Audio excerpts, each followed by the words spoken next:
And welcome to MLP Australia. It's Melbourne, and we're here at the Frankston Centenary Tennis Club, and I'm joined by Dylan Kimlin. What a cracker we've got first up, Dylan. Yeah, g'day everyone and welcome. We've got the Vipers taking on the Mavs, the hometown heroes. Going to be going head-to-head here with our ladies to get us kicked off. Officials. And featuring the number 2 draft pick, Rose Van Reek and Talia Saunders for the Mavs. I've got to say, Gordo, on the topic of number 2 draft pick, I think Rose is probably the hottest commodity in pickleball at the moment. She's tearing it up.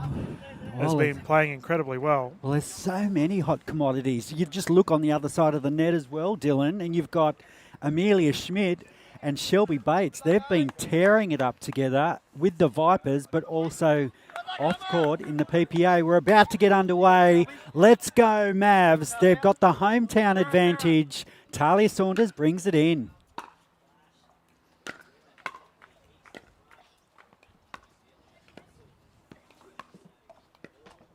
Tactical rally to start.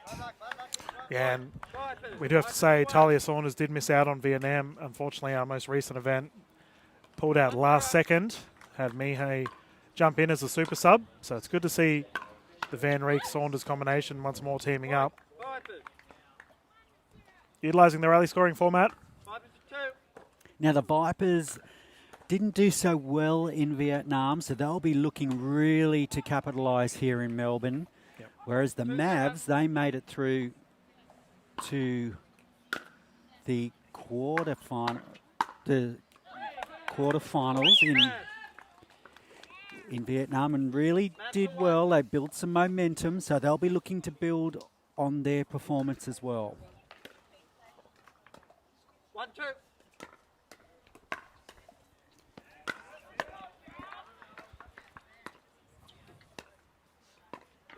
Oh, nice dink rally from Saunders, winning over Bates.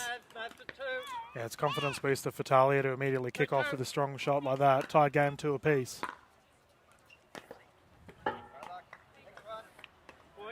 It's an interesting matchup, isn't it, Gordon? Because obviously Amelia Schmidt, Rose Van Reek have got lethal forehand drives.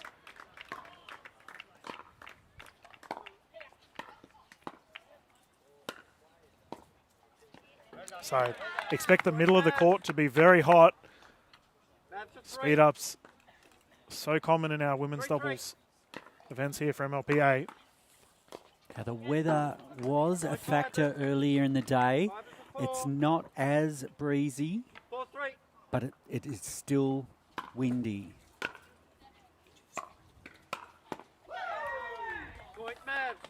Terrific shot there from Van Reek down to the feet of Shelby Bates. 4-4.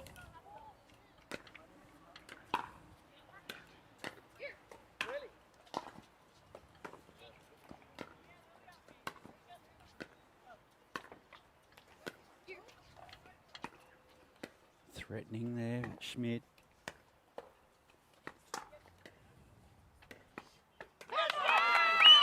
There you go. Saunders has won 2 of the dink battles with Bates thus far.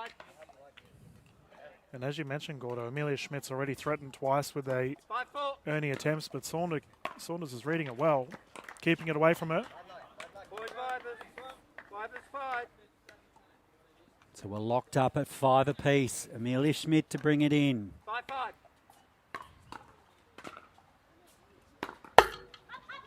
Oh. And did it touch the bottom bar? Yeah, that's a replay. So that should be a replay. All right. Referee's just conferring. Point. Oh, it's a point, so it mustn't have hit that bottom bar.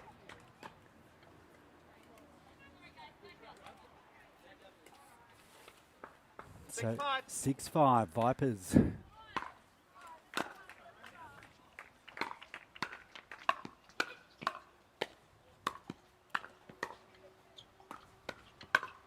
Yeah. Oh, great rally. And I mentioned going down the middle is a risk. It's always going to be a hot shot, especially when Amelia Schmidt's got her forehand swinging. 7-5. Probably the incorrect decision to fire it nice and high down the middle.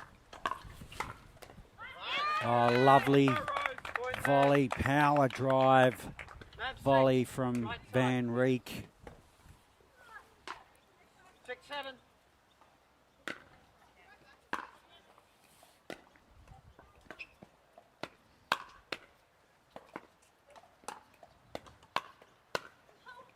Oh, well played from Schmidt. Yeah, 3 shots from Saunders down the right side there, Gordo. She was obviously trying to get a pop-up from Schmidt, but she did well to get out of the way in the final one. Sensing an opportunity. But you'd have to be backing yourself against Bates if you were Talia Saunders at the moment. She's won 2 of those dink rallies. 8-6.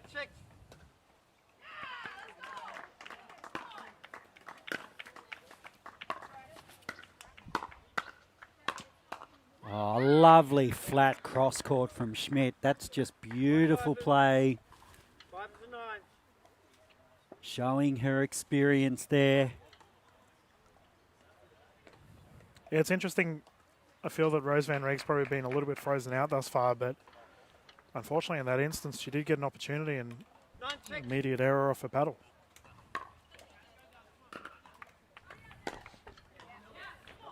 Point Mav. And Bates with the error this time. So the Mavs close to within 2. 7. Left side. 7-9.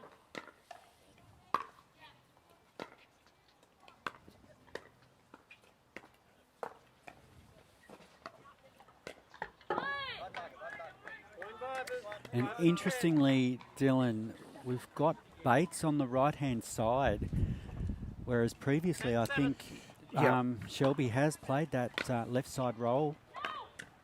Yeah, we did see it. We did see the ladies opt to switch it up in Vietnam, and I did find that the Vipers played really well with Amelia Schmidt on that forehand side.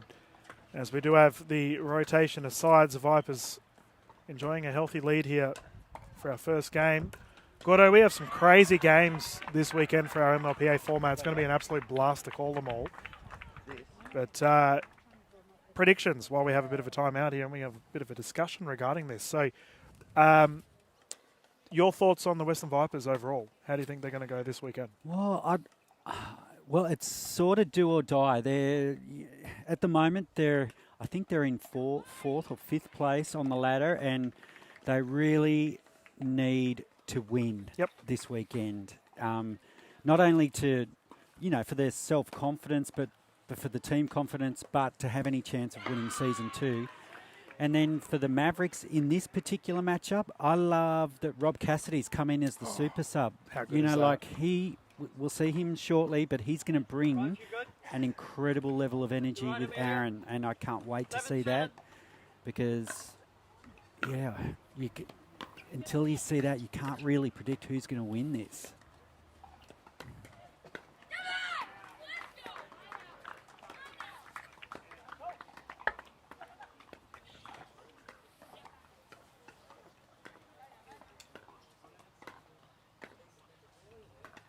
Keeping that ball on Saunders, as expected, the Vipers. Keeping it away from Van Reek. And Bates, that's the 3rd dink rally she's lost. Yeah, just patience there from Talia, really fulfilling that right side role perfectly. We did mention Rob Cassidy as the super sub. Unfortunately, Wes Gabrielson unable to play. I believe he's playing nationals over in America, so fair enough, mate. We hope you do well in your tournament if you're watching this footage later on.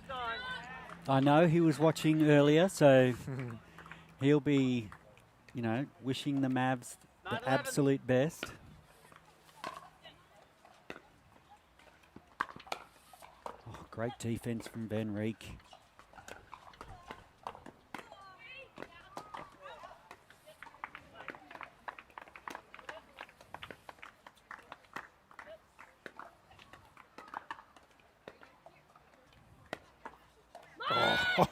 And that's beautiful play from Bates.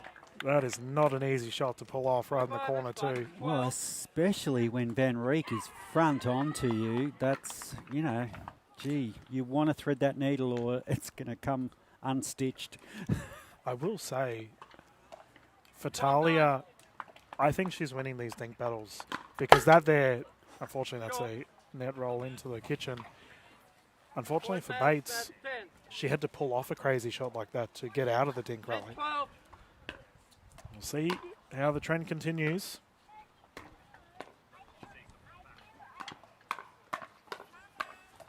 Oh, and a lovely put away from Van Reek. Talia Saunders, huge right now. That set up, defensive effort, forcing the pop-up for Rose Van Reek, the easy put away. Mavericks doing very well right now, Gordo. They're hanging tough.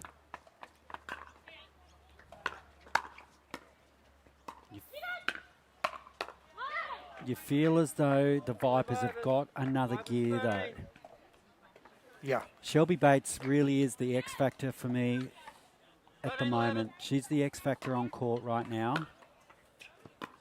If she can start winning a few of those, a few of those dink rallies, and set herself up and play a little bit more aggressively, the Vipers would be home and hose. But who knows? Anything could happen on the other side of the court with Van Reek.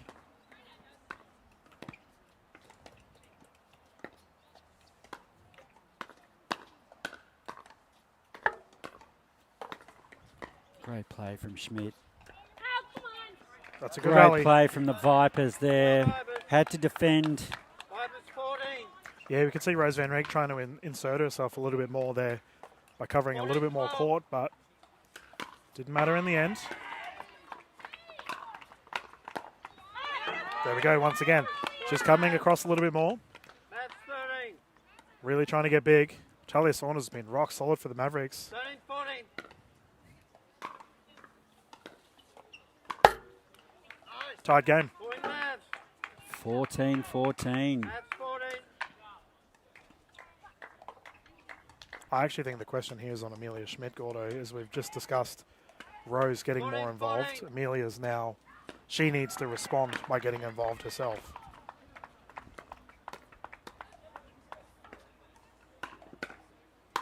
Bang. Oh, that's what I like to see. This is when the Vipers are at their best, when Shelby Bates gets aggressive and starts being more challenging for her opponents. Yep. No, that was a solid put away. Not getting that one back.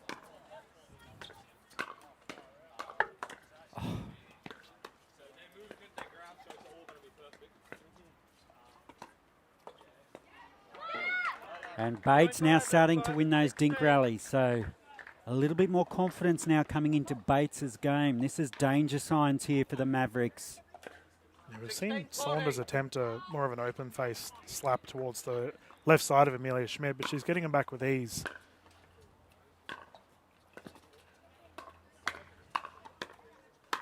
Bang. And boom, that's it. Yep. Shoe hunting. If I were the Mavericks, I'd take a time here. This is a major momentum shift here for the Vipers. Yeah, you can see Coach Coco Lococo on the sideline there. No doubt in the back of her mind.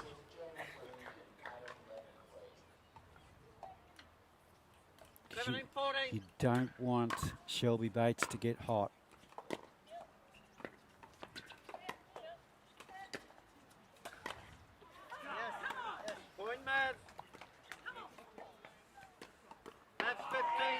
Considering I think Talia's probably received 80% of the ball thus far, she's played incredibly well. Well, they're right in it, the Mavs. Just the quality of the Vipers ladies duo for Talia to be able to hold her own. But the sustained pressure keeps on building. 3-point lead, 3 points from victory. Nice shot from Bates into the kitchen. Oh, and Van Reek just going wide on the smash. So 4-point lead now for the Vipers.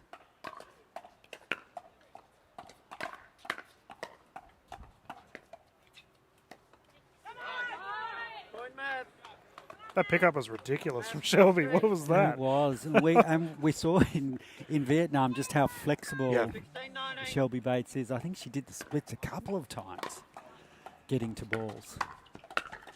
Oh, and Van Reek just rushing that put away. Yeah, Van Reek has had 2 putaways here.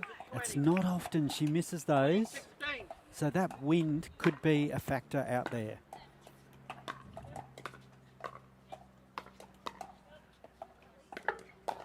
Oh, Bates. lovely. Point Vipers and game. And that's the first game in the bag for the Western Vipers. They've won the women's doubles 21-16.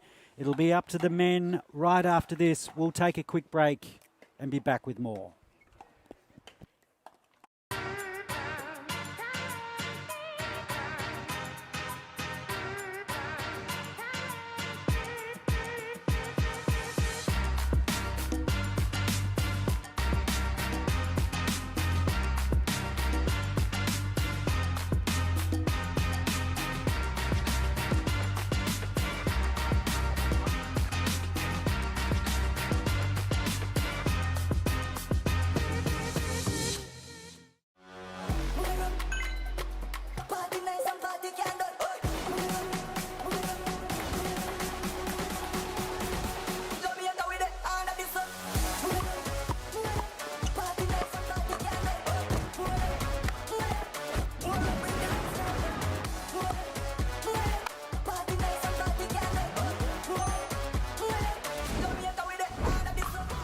What's your duper?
Welcome back, everyone. Major League Pickleball Australia here live from the Melbourne Championships.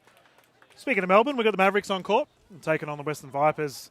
Captain Aaron Blitz has entered the fray, playing alongside the sub Rob Cassidy, who is substitute for Wes Gabrielson. And they are up against the other captain, Western Vipers superstar Andy Horridge. We're playing with Ryan Henry. Oh, some big names there. I know, it's an interesting matchup, this one, and I think the X factor for me is the super sub himself, Rob Cassidy. So he brings a different dimension to this game for me. Like, you've obviously got the brute strength and power of the Viper boys up against the touch and class of Rob Cassidy, but also the power of Captain Blitz. So this is a real interesting matchup for me. Yeah, if you are just tuning in, the Vipers currently have a 1-win lead. The ladies just secured the first. Let's get underway, game 2. Henry too long. Mavs are 1. And something our viewers might notice is the way Rob Cassidy holds his paddle. Point the Vipers. Vipers are It's 1. Nothing wrong with being unique. No, it's often it's those little intricacies that can make the difference. Switch there from the Vipers. Well played from the Viper boys there. Nice chemistry. Vipers 2. They have a good understanding. 2-1. And one thing Ryan takes super seriously is the analytics and the statistics behind the game. And there's a nice put away from Horridge. Yeah, the captain getting big. So he will have studied every aspect of this game before coming into this, Ryan Henry. 3-1. They jump out to a 2-point lead.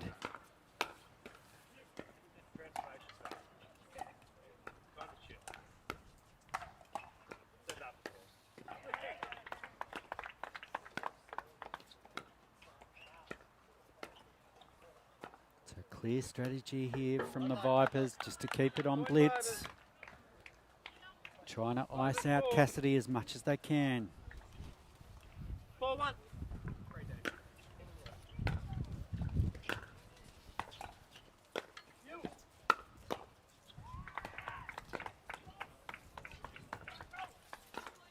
ball, moving that ball. But Cassidy able to recover and put away the smash. That's a 2. Great lateral movement from Cassidy. Set himself up well. 2-4.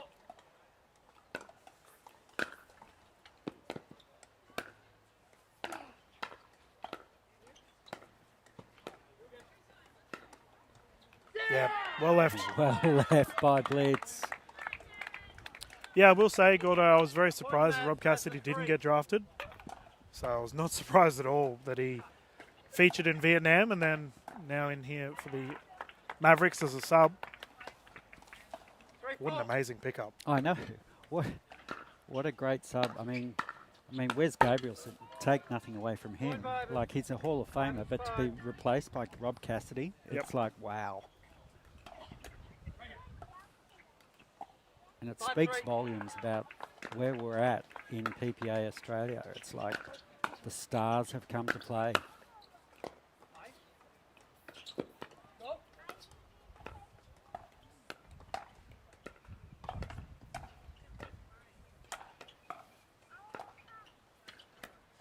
Stink rally, ATP chance defended, and a put away from Horridge. Point Vibers, stick.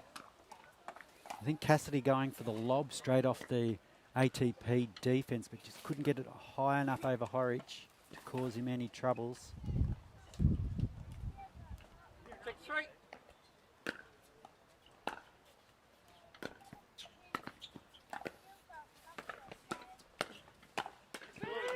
I like that. Blitz with the earning attempt. Yeah. But Cassidy covered well on the recovery. 4-6. Nice serve by Cassidy.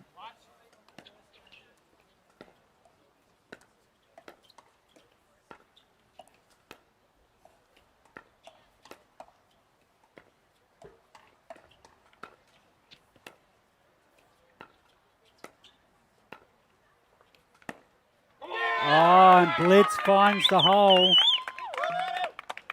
Threads that needle right down the middle. Yeah, that was terrific. Dare I say, that almost looked like an Amelia Schmidt shot. Waited for the bounce, speed up. Double and a backhand, great shot. Well played by Horridge, straight at the chest of Blitz, caught in no man's land. Awfully close game here for our game 2. And as you mentioned, Gordo, the Western Vipers are coming 4th overall in the standings. Every win is critical. Absolutely. And a lovely backhanded put away from Horridge. Yeah, big crash from the young captain. 5 are 8. Standing tall for his side. Widely regarded as one of the best right side players in Australia. Andy Horridge, it's no surprise at all that he's having so much success with Ryan Henry. 8-5. Well, he sort of changes that traditional right-hand sided look, doesn't he? Oh, just like that. Yeah. You know, like he's far more aggressive than a lot of right-sided players. And it just adds another dimension to the Viper play.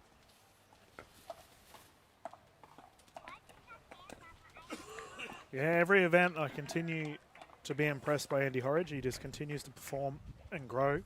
9-5. Terrific role model for the Western Australian pickleball scene.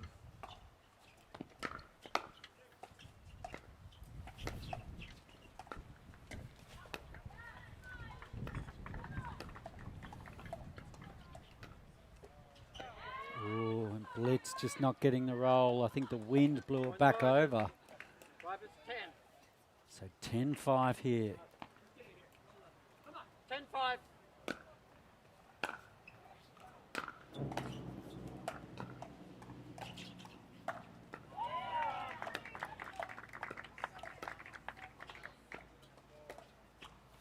Cassidy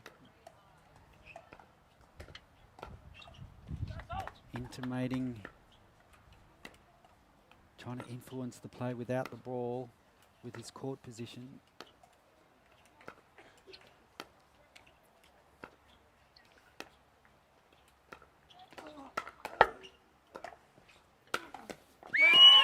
And Cassidy finds a way.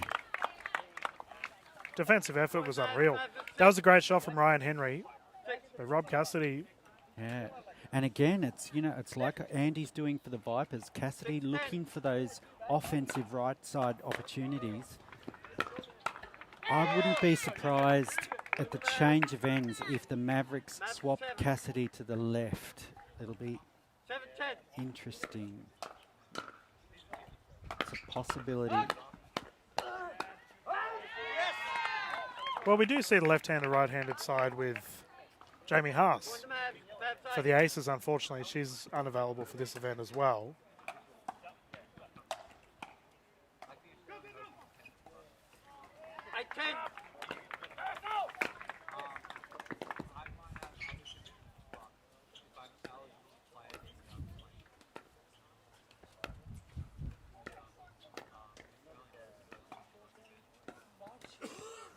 Oh, Too low. Horridge. He had a good look. Yeah, definitely the chance was there, just couldn't convert.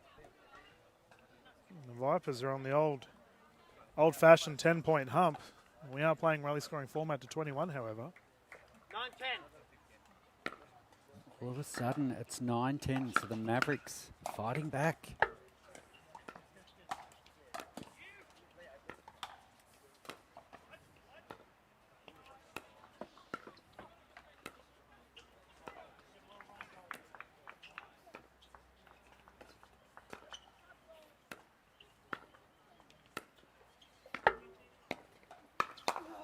Oh, great defense from Cassidy.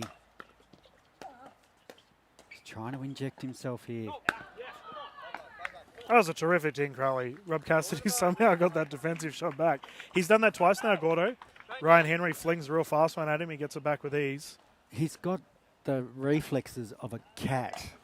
Just unbelievable. And we've got the rotation of sides. Currently a 2-point lead here for the Western Vipers, 11-9. Big thank you to our officials in the middle of the court too. Kylie Dunn, David J calling this one. Been doing it for a long time. They've thoroughly enjoyed this entire year. They've basically called every MLP event that we've had. Yep, this is our final one for the year, Gordo. I know, it's hard to believe. This year has just gone so quickly, Dylan, and what a year it's been for MLP Australia. It's just been absolutely incredible. We've had literally some of the best players from around the world come to play here and in New Zealand and in Vietnam and obviously here in Australia. It's just been a celebration of world pickleball. Yep. And the standard, just even between season 1 and season 2, has just been incredible. And you know, like even in Vietnam at our last stop, the atmosphere was electric. And let's get the game underway once more. Henry to bring it in. 11-9.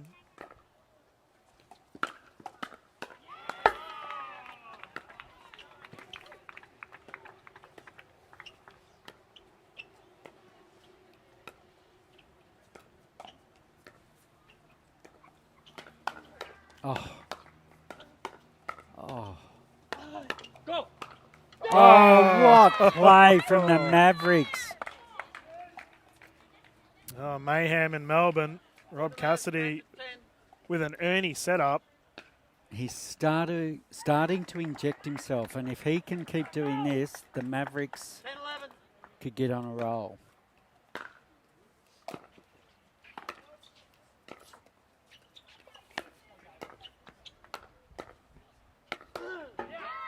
You knew it was coming. Yeah. Henry with the big swing. Cassidy's done so well thus far.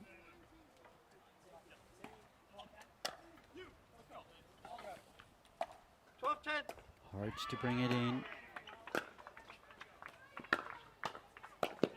Horridge with the poach. Blitz with the Ernie, and the error comes from Henry. So good pressure from the Mavericks. 11-12. Somebody from the crowd suggesting the majestic Mavericks. Oh, nice spot by Horridge. Didn't have much room to work with there, but just punched it down the line.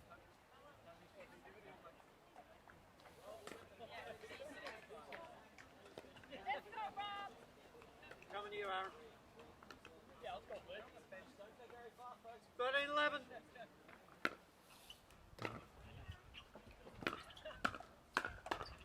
Oh, Aaron Blitz winning the quick hands there against Horridge.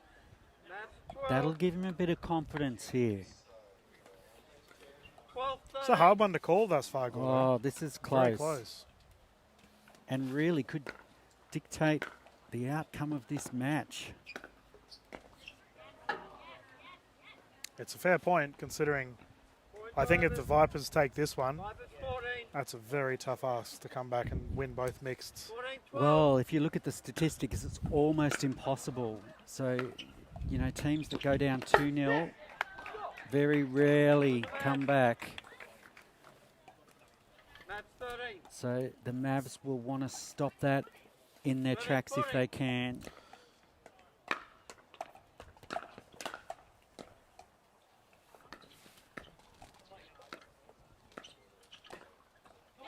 And Yeah. well left by Blitz. To put a number on it, Gordo, 97% of teams Mavs that 14. win the first two games win the entirety of the match. Wow, there you go. So 14, 14. Mavericks will be doing everything they can to prevent it. Point to Vipers. 5 is 15. But good, 15, 14. consistent play so far from the Vipers. Yes, Adam. Point the Mavs. Mavs 15. Now Blitz. 15, 15.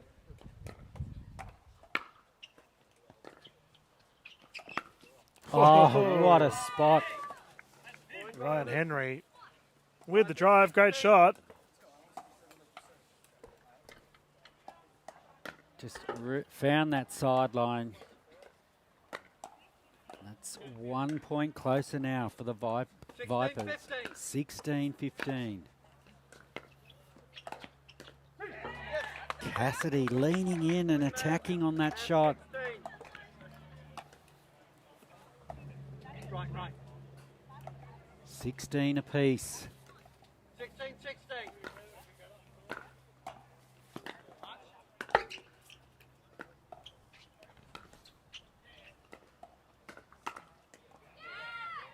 Just going long for Blitz.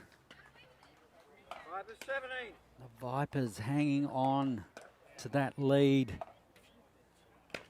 Can they build it here? 17, 16.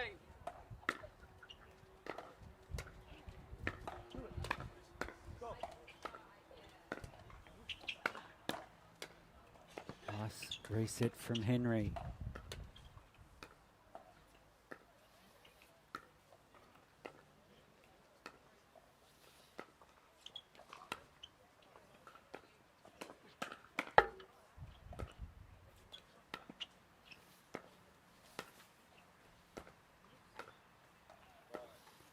Blitz having to play a lot of ball here.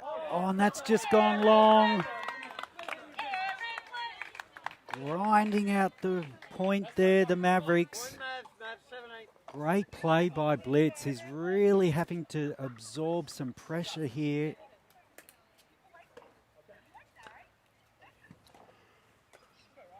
Seventeen. 17.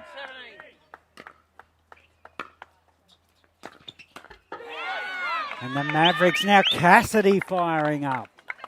Yeah, this is big. I really think it's such a. This is a critical point for the Mavericks here. They must try and secure this, and they have the opportunity. Unfortunately, the error there. 18. 18 apiece. This is anybody's. 18, 18.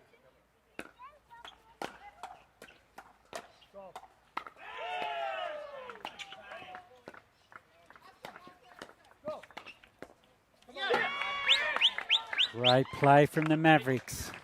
Yeah, really high bouncing smash there from Blitz caught Andy Horridge off. 19, 18. Blitz himself cannot be underestimated.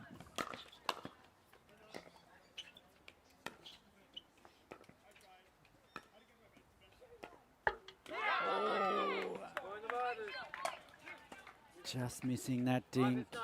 2 points away, the Western Vipers, from taking this men's doubles and a 2-point lead.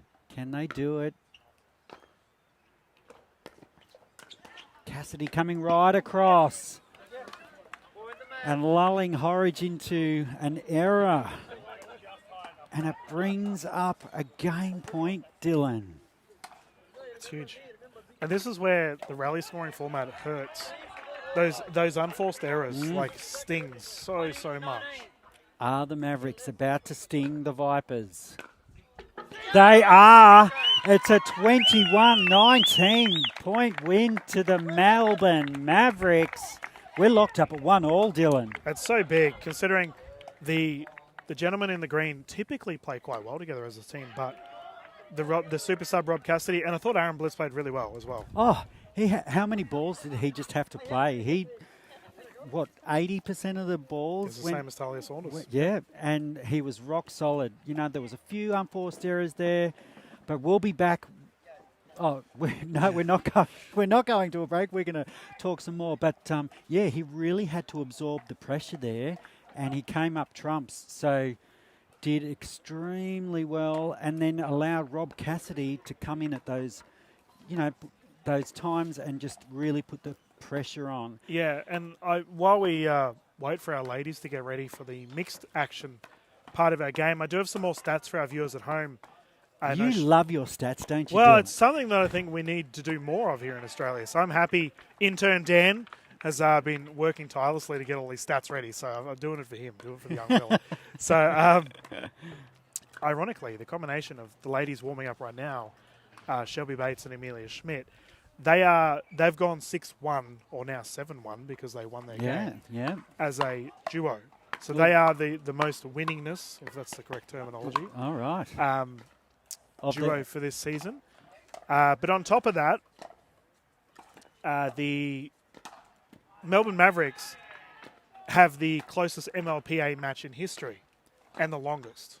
Right. So the Mavericks in Gold Coast took on the Southeast Asia Surge, to which it was Lazaro and Pay against Rose Van Reek, who I imagine is playing now. Going to be on court with Rob Cassidy by the looks. And Rose, ironically, was playing with another sub, Zach Grabovic, and that game went to 30-28. Wow. Highest MLPA game we've ever had. Oh, wow. Are you predicting that this could go the same way, perhaps?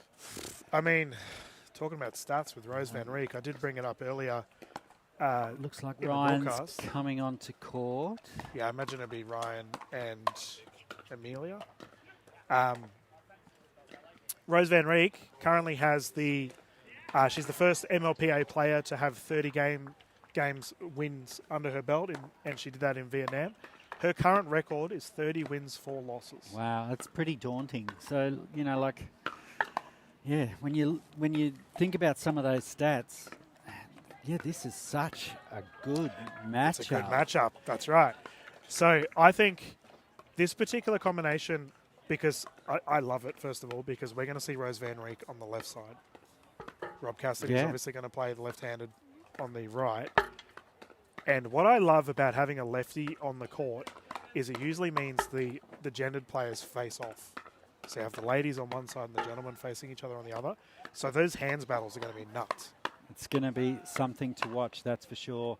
And we sort of touched on it in the men's doubles, but Rob Cassidy, his reaction time is just mental. Like the speed of light. It's just incredible. And so Ryan, he's going to have to be on his game here. And Van Reek and Schmidt are going to go hammer and tong as well. Yeah, I actually anticipate that we know we're going to get aggression from Henry and Schmidt. That's their play style. I'm very curious to see, because we did see the defensive prowess from Rob Cassidy in that last game. I actually think it's going to come down to Rose. And this is a tough one. This is really tough. And this whole tie could actually come down to this mixed doubles match. So whoever wins here could go actually on to win the entire match. So yeah, I think personally it's more critical for the Mavericks to win this game. I agree. Absolutely agree. I think if you were on the Mavs team, you'd want to see this pair win. And I think it's definitely doable. You've got, you know, Rose van Rijk, who's the #1 player from the Netherlands, who's just so incredible. Teamed up with Rob Cassidy, who's one of the, you know, best players from the PPA in the US. 1-0. Tantalising. Well, let's get started. But that one just pops off the Van Rijk paddle a bit too far. But take nothing away from Schmidt. She's about to bring it in for the Vipers.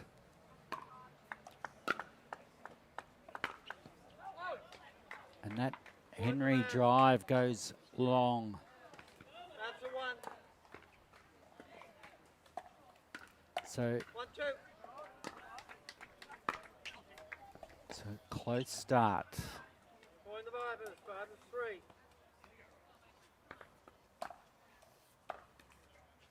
3-1. 3-1. Henry to bring it in.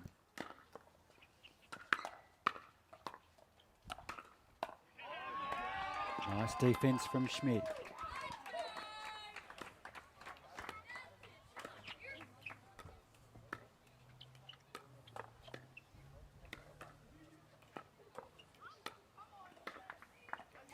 And we did see Ryan Henry get into a lot of cross-link battles in the game that we just watched. And I am interested to see how the Henry-Rose van Rijk cross-link matchup's going to go. Van Rijk there with a bit of a spray. Well, she gave herself the opportunity because she got Henry moving wide and Schmidt had to come across a little, so she gave herself that space, but she just couldn't thread the needle. But she's certainly not daunted taking on Henry, that's for sure. Here we go again. That one just a little bit high from Reek, and Henry all over it. Gorda, I got to say, Rose doesn't look her usual self. She's normally so dominant.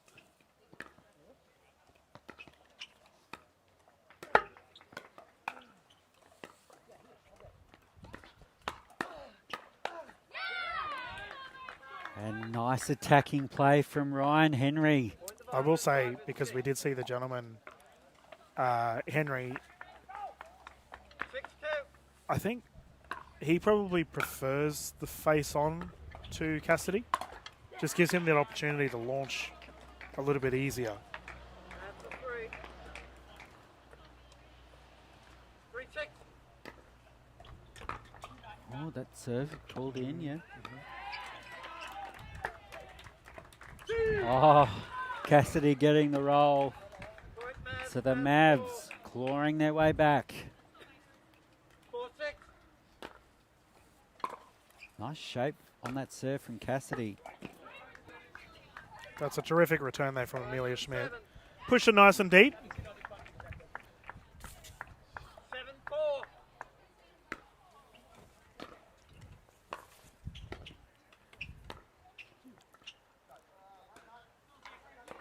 Point the Vipers. And the Vipers. Vipers 8. Yeah, Team 8-4. Team Green keeps on building. The green machine. Ernie. Oh, nice Ernie from Cassidy. Mavs 5. Looking to inject himself. 5-8.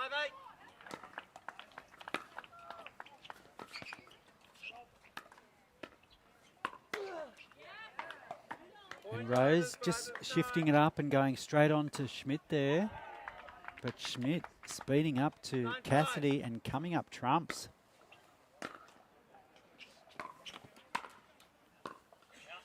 And that one just going long for Van Rijk.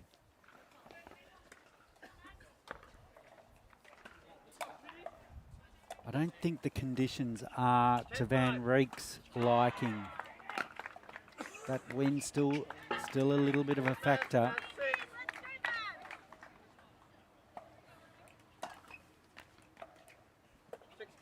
6-10. 6-10.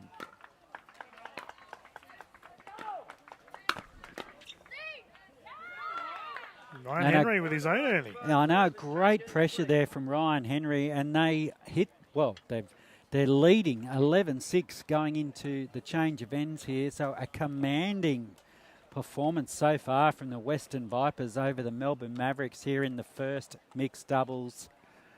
And yes, Dylan, the writing's on the wall. If the Mavericks can't win here, it makes it very hard in the next mixed doubles pairing. Yeah, like it puts an insane amount of pressure on Aaron Blitz and Talia Saunders going up against the combination of Shelby Bates and Andy Horridge. Oh, that is not an easy one. I think, as we can see, Coach Coco Lococo just having a chat to the players now, trying to give some words of advice. I was just having to think, Gordo, can we call Cassidy the Sundance Kid? I don't know.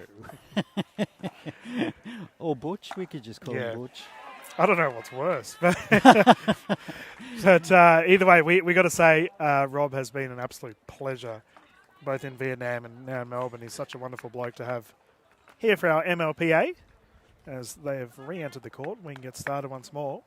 Well, he and his partner, Michelle Esquivel, have brought such a new dimension to Australian pickleball. Rose had the baby wobble, kept out of the kitchen. Big grin on her face, she knows it too. And that might give her just a little bit of confidence. That was a nice put away. 7-11. The sun's come out now.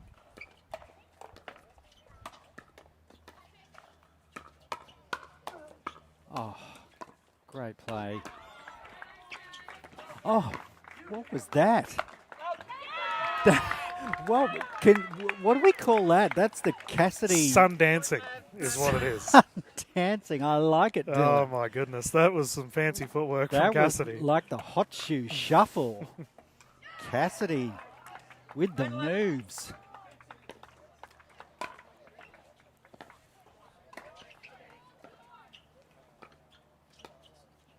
Nice play. That's a body. Quintessential Amelia Schmidt there. That bounce pop up into a forehand drive. That's easy peasy for Ryan Henry. Any chance to put an overhead away, and Ryan's all over it. Yeah, he doesn't lack in the vertical department, Ryan Henry.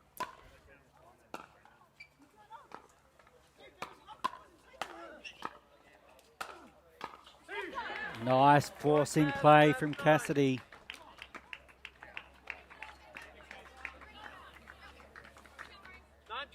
9-12.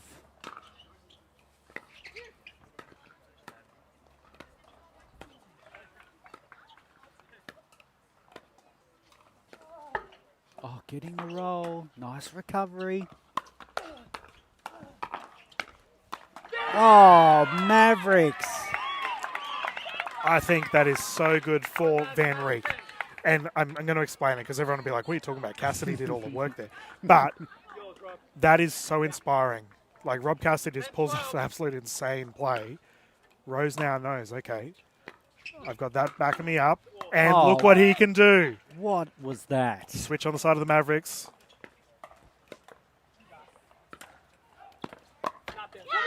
And the Mavericks, they're really turning it on now. This is huge. I think the momentum definitely starting to build with the Melbourne-based side.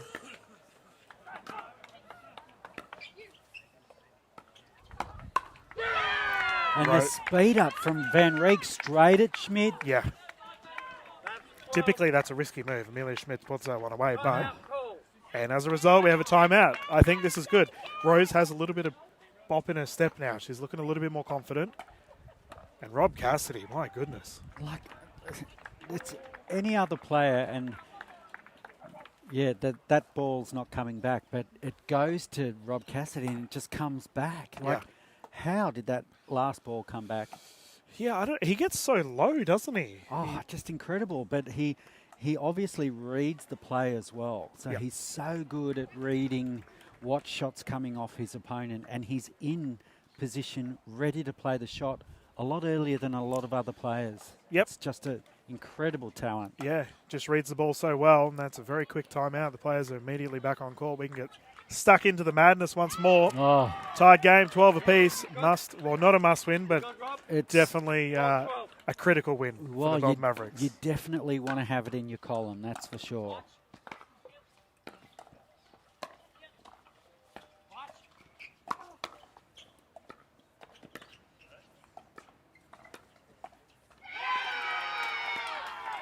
Can hear the excitement from the other match on the other court. Yeah, hustle and rush. Also be a great game. Adamol, Andy Dikasavjevic calling that one. Speed up from Amelia Schmidt. But Cassidy was there and did enough with it and has got the Mavs back into it. 13-12. And they've got their nose in front now. Cassidy's butchered it. That's gone straight across to the Vipers once more. Tied game, 13-13.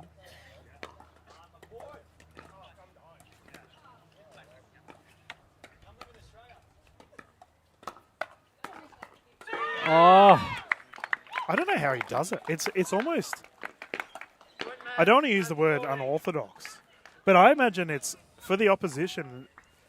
They're just constantly in shock. Like, how's he getting it back? a bit like me. Oh, great attack by Van Reek. But just that, pushing that one into the net. I think, for me, it doesn't matter that the execution was off. Rose had the confidence to The back herself. intent. Yeah. Absolutely. 14-14.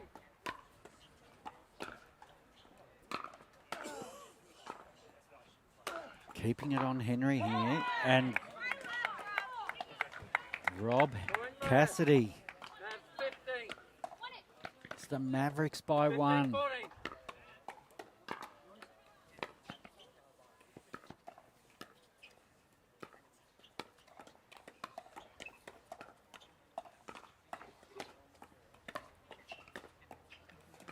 Nice dink rally. Cassidy speeding up. Oh, great recovery. Oh. Cassidy looking to go back to Henry again, but just pushing it into the net. A solid piece of play there for the Vipers. 15-15.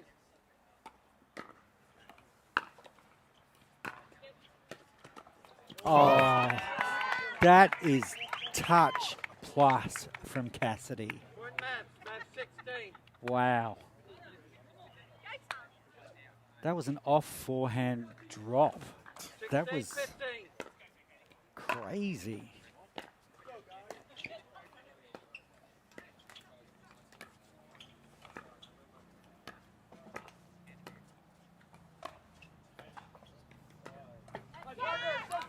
Nice play from Cassidy. That was the dink that he wanted before. Mavs. Mavs 17. This is really good for the Mavericks. I actually think the pressure's on the Vipers here. Schmidt and Henry need to respond.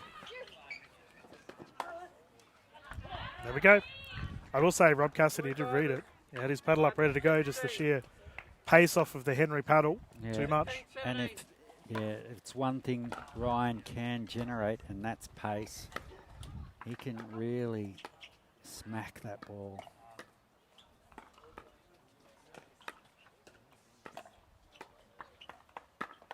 And just like that, that speed up, even though it was cross court, was straight at Rose and caused all sorts of problems. 17-17. And we're locked up again at 17 apiece. Yes, slightly high from Henry and punished by Cassidy. Mavs 18. Anyone's game.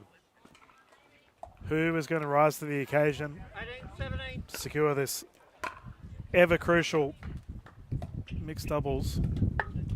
Ooh. And a couple of dink errors here off of Rob Cassidy. Yeah, it's those dinks that he's going down the line to Henry on that he's missed a couple. 18-18.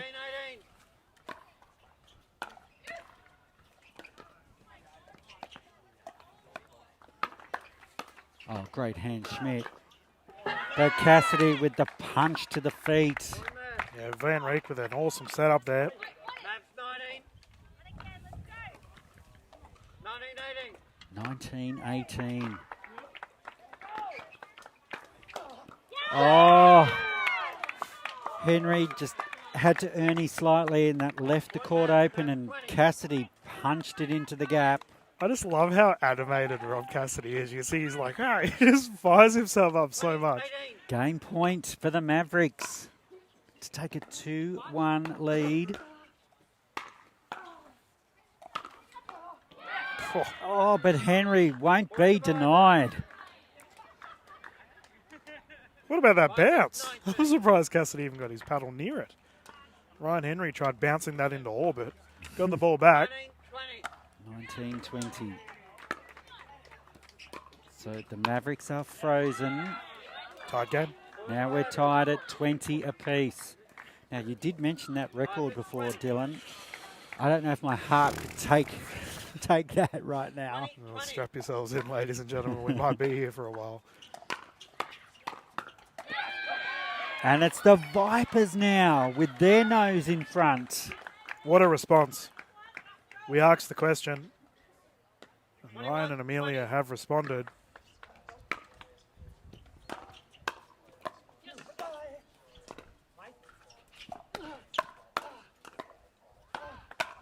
Oh, Schmidt!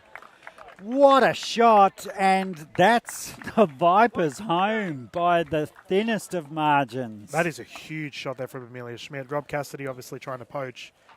Schmidt saw the gap and took it. Yep, and dare we say she won the match there for the Vipers. Well, I mean, it's not all over Red Rover just yet, but yeah, huge game coming up here for Aaron Blitz and Talia Saunders. They must go up against the captain, Andy Horridge, and Shelby Bates. Ladies and gentlemen, we're going to have a bit of a breathe up as the players currently getting warmed up. We can see Coco Lococo on the sideline here, just having a bit of a chat to the players.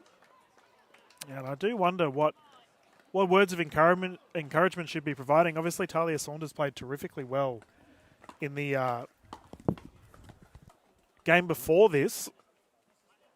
She was defending quite well, and Aaron Blitz played a terrific role as well. I'm very curious to see how these two are going to combine against the raw firepower from these two.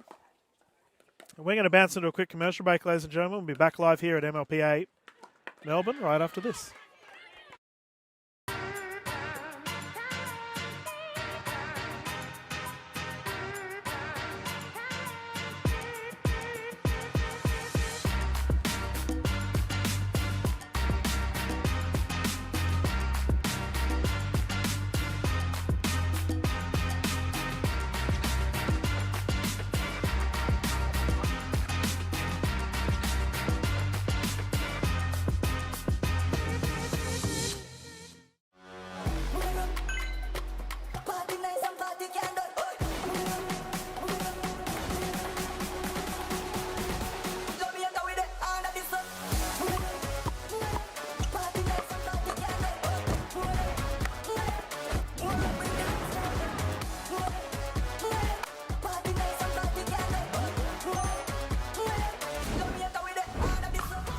What's your duper?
Vipers.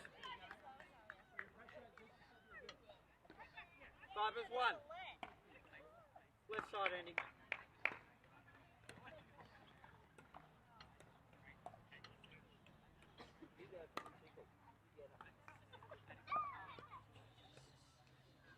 One zero.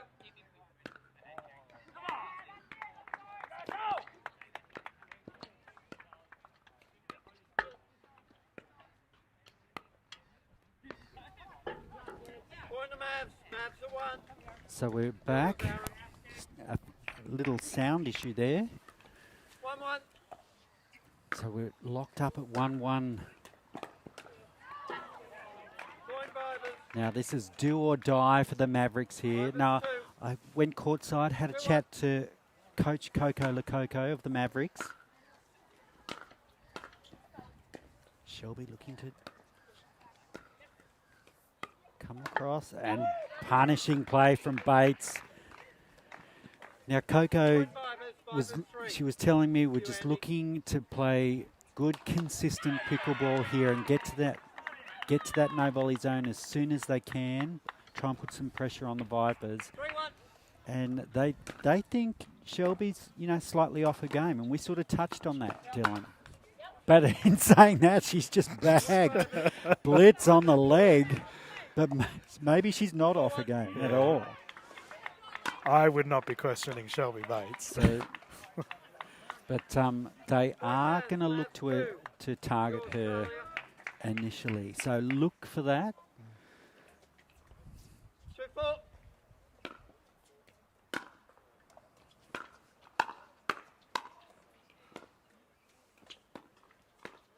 Saunders.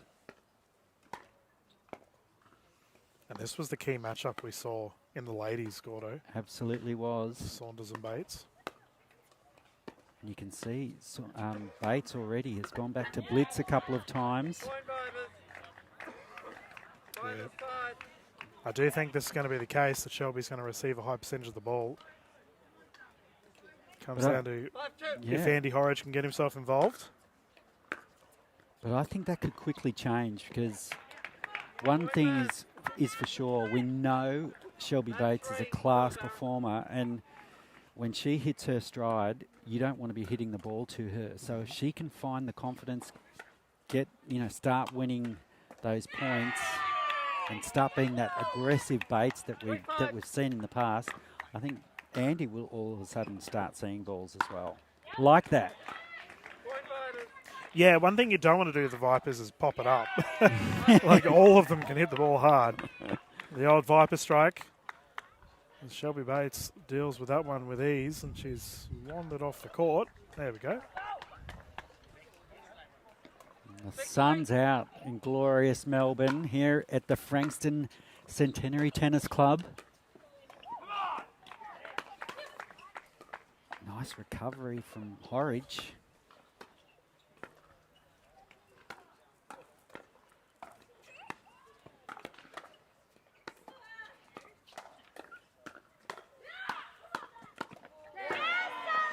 And Talia going at Bates, coming up trumps again. Terrific defensive effort there for the Mavericks. They had two deep dinks from the Western Vipers, which kind of put them in a little bit of an awkward spot, but they dug deep, secured the point. Terrific play.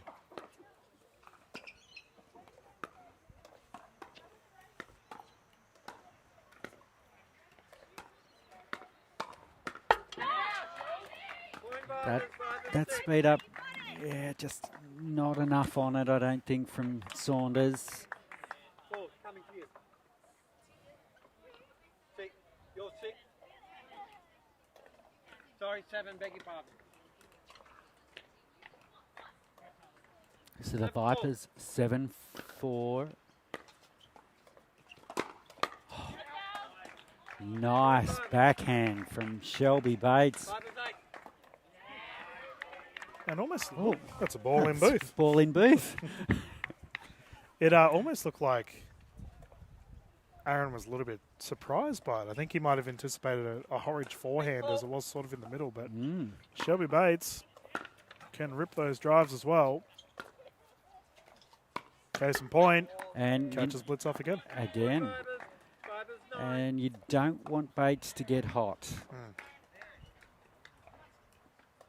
Because that could end nasty. Ooh. Point match. Match 5. So Blitz, what can he do here? Oh, Put away with authority. one of the best putaways in the game, Shelby Bates. Not only does she have the power, she has, as we saw there, the angles as well that she creates. 10-5.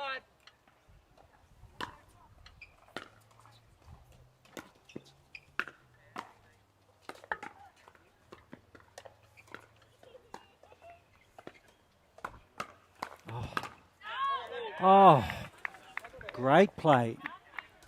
The question's been asked whether that hit Shelby Bates' hair.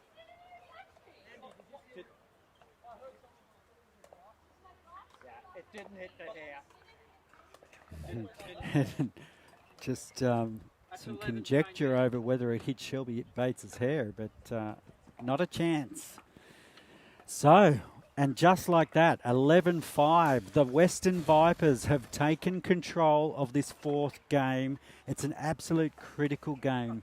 Even if Melbourne win this and go to a dream breaker, but if the Vipers, from their point of view, if they can win this 3-1 as opposed to 2-0, 2-2 it adds to their case of making the potential quarterfinals and, you know, going on to win this event here in Melbourne. Because, you know, like we talked about before, this is the one.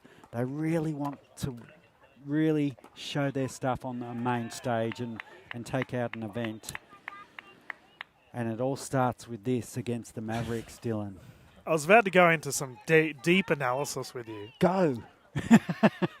But I've just noticed Amelia Schmidt's out there talking with Andy Horridge and Shelby Bates, and I'm fairly certain she's holding a roll of toilet paper.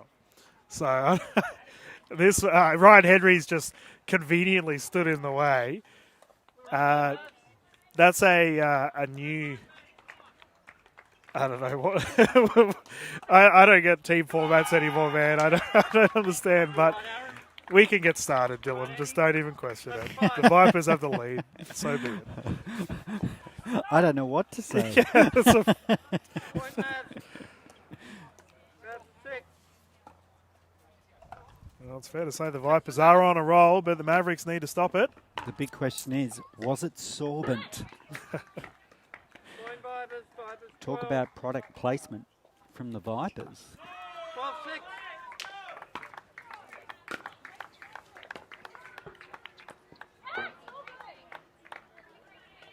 And Blitz just caught wanting there. So the Vipers out to 13-6 here.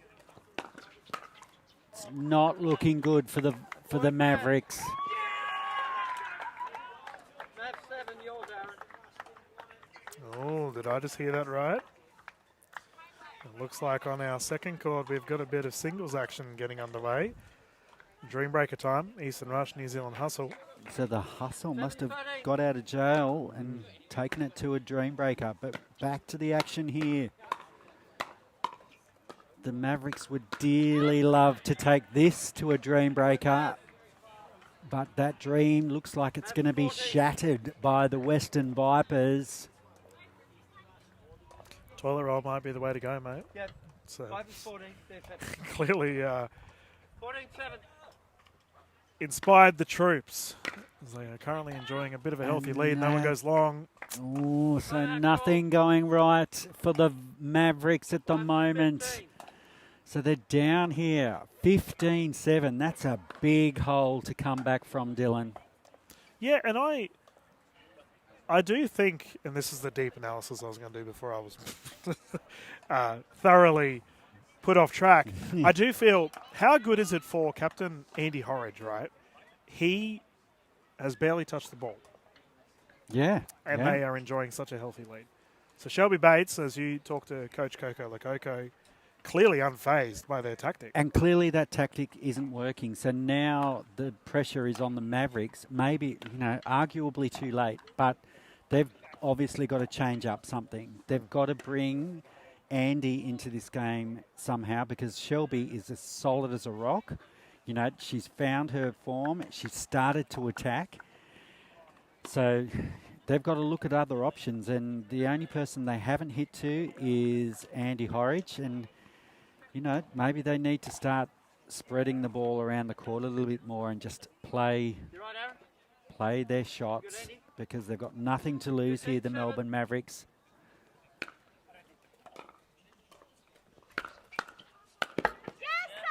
And there you go. And, dare I say, as much as Andy can put away a ball, he does make errors. And if he makes a couple of errors, the Mavericks are right back in this. But they can't afford to make errors themselves. Unfortunately, unforced errors can sometimes be contagious. Talia Saunders immediately following up with one. And there Make you that go. 3 in a row. So, all of a sudden, That's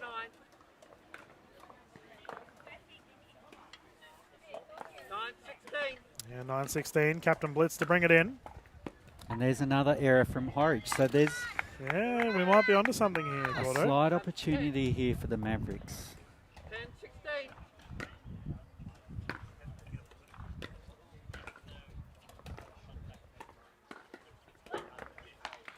Going riders. And that wind is gusting again. 17-10. It's still a healthy lead for the Vipers.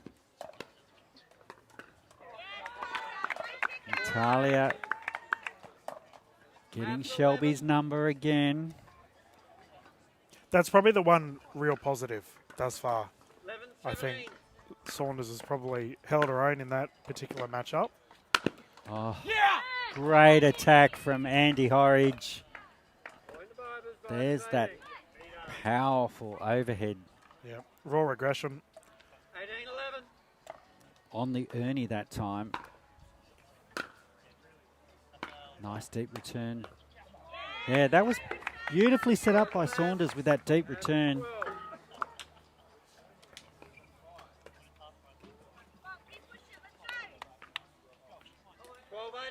You can hear Rose Van Reek shouting encouragement from the sideline. She hasn't given up on this yet. And the net cord going the way of the Mavericks. Oh, it makes sense that the hometown team will get a little bit of favourable net bounce there. They need a couple more though, unfortunately. Oh, the Mavericks crowd are a little bit quiet at the moment. Yeah, a bit deflated. Vipers seem to have taken a bit of wind out of their sails. That's a great shot there from Shelby Bates. Beautiful angle from Bates. All her experience coming to the fore. 19-13. 2 points away from clinching this match.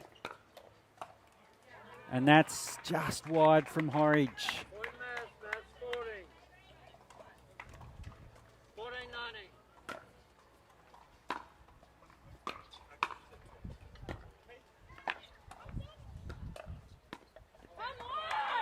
And Bates again, so Talia.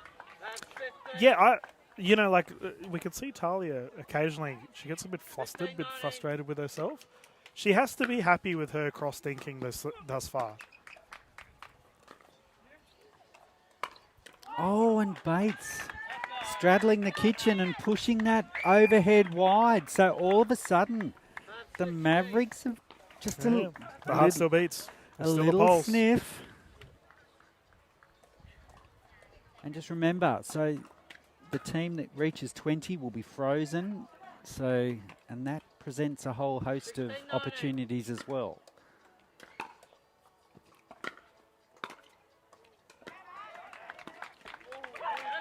And Talia again.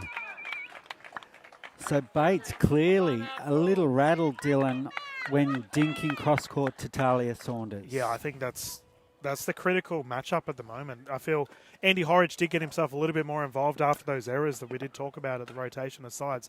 But we can definitely see that Talia Saunders has had a lot of success with that cross-team play.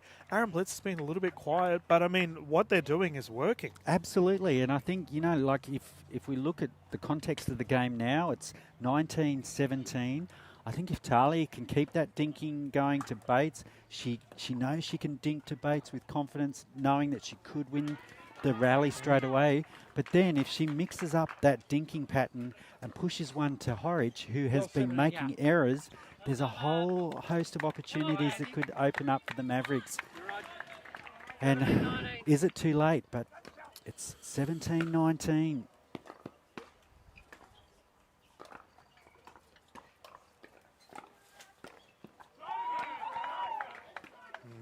Going to blitz. Yep. So a clear change up from the Vipers. Smart play, and it brings up a match point. Yeah, Shelby recognising it, immediately dinking forwards.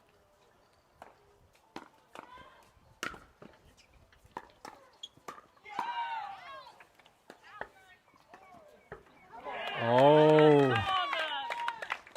So now the Vipers are frozen on 20. The Melbourne Mavericks within 2. We're freezing in the booth. It's a cold day here in Melbourne. Oh, that was a nice off backhand from Horridge. Yeah, that's a big captain's point. Gets it back.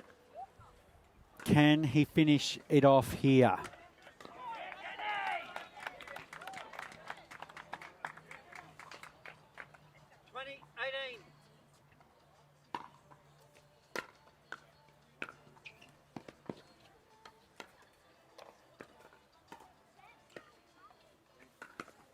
And there it is. Horridge finishes it. It's the Vipers with a 21-18 victory over the Melbourne Mavericks. Yeah, you want your leaders to stand tall in moments of pressure, and Andy Horridge with 2 huge points. The freeze was in effect. So the Mavericks definitely had a chance, and we have to give them kudos. What a great effort to come back. Oh, a great effort by the Mavericks. And, you know, like, even though it's a 3-1 scoreline and the Western Vipers have taken out the Melbourne Mavericks, it was a close matchup. There was, you know, like the game before with Cassidy and Van Reek, it was a close match. They, you know, with just a few points in it. And this match, you know, again, it was only a few points in it, so it could have easily gone either way. Yep. But it's the Western Vipers who have won 3-1 in an absolute solid performance. Yeah, I mean, for the very first game of the day, you know, Captain Horridge will be very happy with that result. I do believe, and we'll find out, I'll get the stats up for their next set of games, because they are coming 4th overall in the standings, right? So all of these games are so important. Well, and I think the encouraging thing for the Vipers here is, I think it's fair to say they weren't at their best, but they managed to grind out a win against the Mavericks, and that is so important. Yeah, well, they've got the Asia Aces next. So, they're playing the Aces tomorrow. So I do think for the Vipers, they'll be definitely considering, okay, we can potentially launch into the top 3 if we can, you know, take on the Aces and have a favourable result. But, ladies and gentlemen, thank you for jumping in for this game of the Mavericks v the Vipers. Plenty more pickleball action underway. We currently have a Dream Breaker on our Court 2. Go over and listen to the wise commentary of Andy and Adam. But, Gordo, as always, it's an absolute pleasure, mate, and we'll see you guys in the next game not too far from now.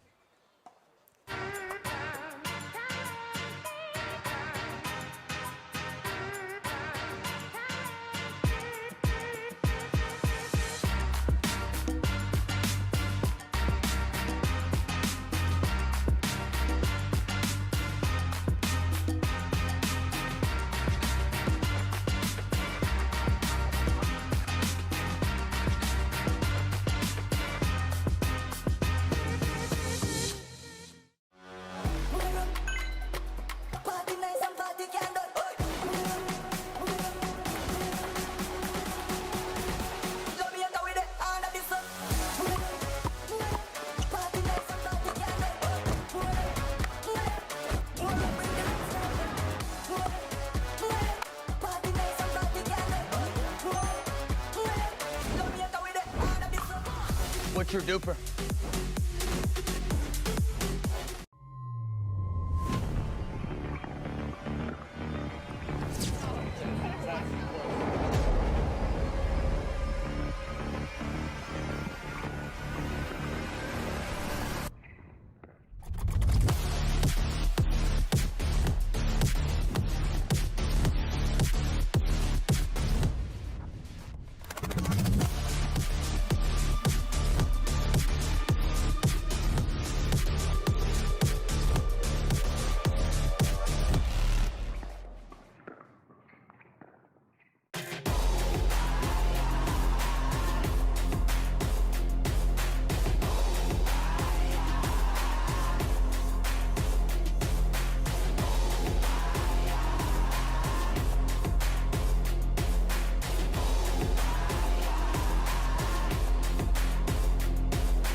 Butcher duper.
Butcher duper.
Butcher duper.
What's your duper?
What's your duper?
What's your duper?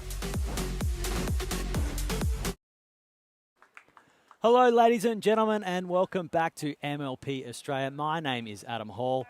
We've got a round one clash here between the Sea Surge and the Fast Fours. It's a repeat of the final from the first event of Season 2, where the Sea Surge were victorious in that one. And it's a cracking start here amongst the girls. Some of my favourite pickleball is the women's doubles. You see so many firefights breaking out.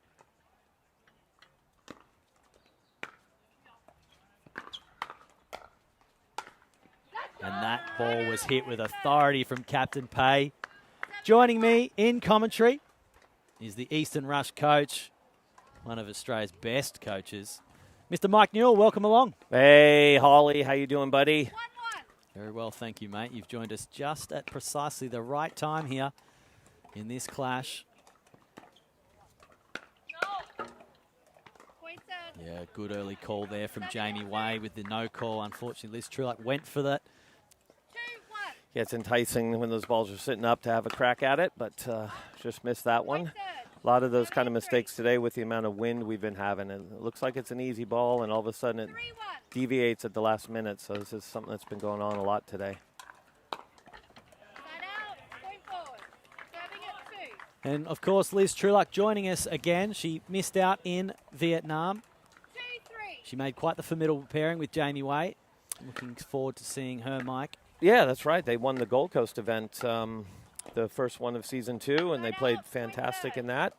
They work well as a team, so they've got a bit of experience under their belts playing together, which is always important.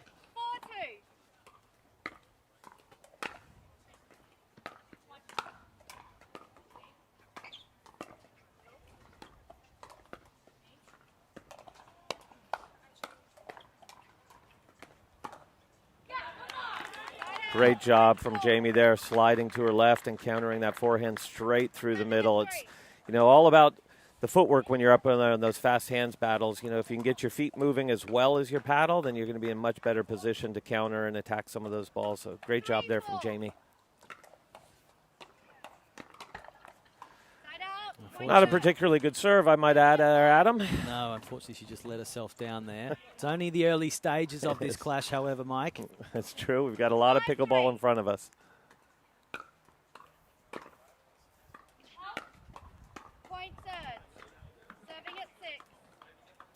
Again, and with this rally scoring format, you just really don't want to give those free points away. Make them play. Serves, returns, high backhand volleys, You're going to be up against the 8 ball if you're missing some of those. So rightly so, they've called a timeout. Not a bad idea there from Liz, saying let's just take a little breather. Yeah, very interesting start to this match. The game started with a nice firefight, and it was the Surge girls who are now forcing the issue. More aggressive playing style, but I think the Fast Fours girls, they just need to tidy up some of their errors, Mike. Yeah, exactly. That's exactly what it is. It's not for lack of playing poor shots. The shot selection is important. It's just the execution of those shots. And again, I will go back to it. On days like today, I was talking to my Eastern Rush team, and it's about playing a little bit higher percentage, get balls in, make the other team play. Getting the ball over, getting it into a low position, it really puts a lot more pressure on that other team, especially a day like today where that pickleball is lightweight with holes in it. It is affected tremendously by that wind. And today we have a little bit of a crosswind, actually, so it's not even, from behind them or into them. It's coming across, so it really moves that ball around. So here we go. Girls had a little break and back into it.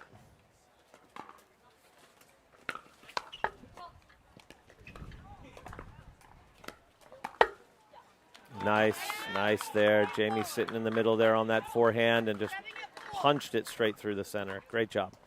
Well, a couple of lucky net rolls there. Fortunately for Jamie Way, that one gave her a little bit of assistance to see that ball go straight through the middle, earn them a point. Now back on serve. Can dictate play from here. 4-7.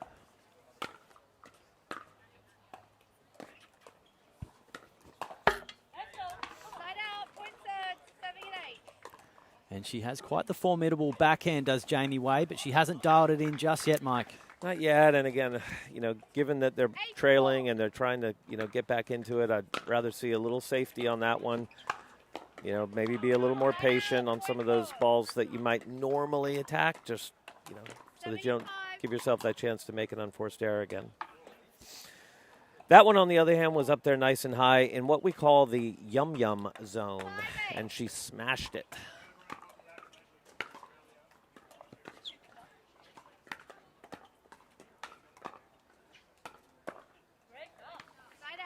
Nice defense there by Jamie Way, but not good enough at the end there. Repeated attacks by Pay.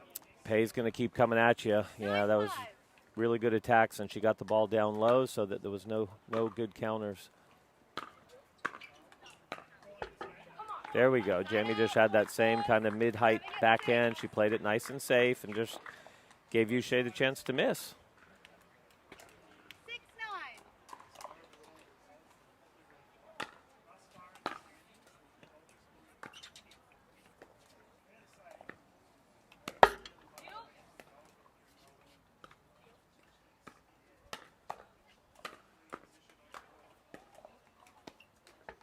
Oh, bad luck. Such a good reset there by Jamie in the middle. Yeah, that reset was crisp there.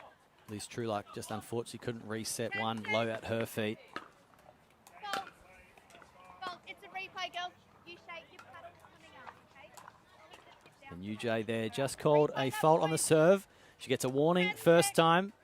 The second one won't be so kind. Side out. Seems it might have thrown her off a little bit there. Missed an easy forehand into the net on that third drive. Let's see if the fours can work their way back into it here.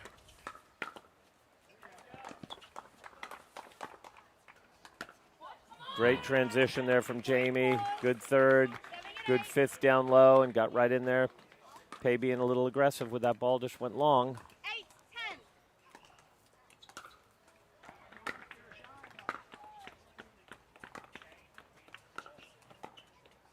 8-10. Oh, and Pei done well there to leave that one, Mike. Yeah, I think she wanted to sneak it out of the air, but she let it bounce, which was the right thing to do, and got the free point. And as we see the Sea Surge force the change of ends here, 11-8. A really good effort there by the Fast Fours girls of Liz Trueluck and Jamie Way. They had a 5-point deficit early on. They called for a timeout. They've managed to bring that deficit back in, Mike. And largely, we've seen a few too many errors on the Fast Fours paddle. That's right, and look, they're down 8-11. Like you said, they've worked their way back into it by less errors, but they're still making a few. So one of the good things as a coach, I'm saying to my players, look, it's on your paddle. If you're making unforced errors, and you can tidy that up pretty quick. It's a different story if the other team is just outplaying you, which they're doing a good job of putting the ball over, but they're really not outplaying them. It's just a matter, and Captain George Wall right there might be saying to them, hey girls, let's just get the ball in, let's make them play, let's not beat ourselves. That's good. Time in. 11-8. Captain Pei ready to bring us back into play. And there's that backhand. It might be finely calibrated, Mike. Jamie Way. That's right. 9. 9-11.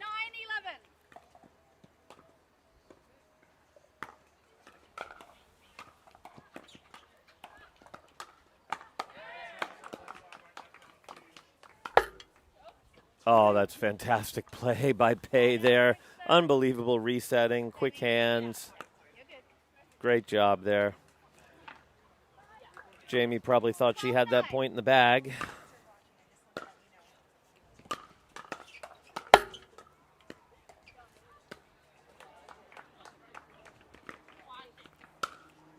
Oh, bad luck.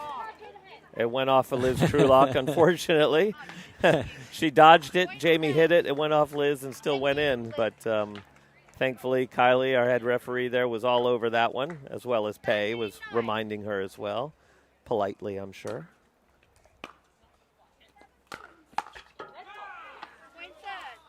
That was Jamie Way's ball, and it was hit high. She had to hit it. She had a good opportunity to strike it well, but just a little untidy again here of the Fast Fours girls, and a few fast points here for the Surge.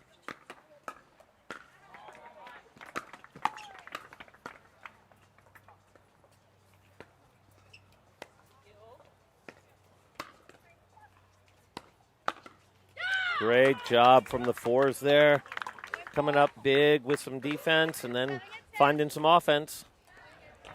Well, the Fast Fours girls have had their moments, but they just haven't had enough, Mike. Yet, exactly, Holly. Yet, I think, is what's on the cards. I think they're going to work their way back in. Like I said, they're two good teams here. Two good teams with a lot of experience playing together. I think they'll be able to tidy up these errors and make it competitive. 15-10. Wait, sorry. Sorry, there's something flying onto the court. Yeah, thank you. See their head referee, Oh, it's a 15. Kylie, just Thank you. Yeah, making sure, right on- doing a bit of court maintenance right for the on players. top of it. There's a little tissue alert, so that was good. Again, up in that yum-yum zone, Liz is not going to take a chance of letting that bounce possibly out. She just says, no, go ahead and just crack a backhand down 11-15. for the winner.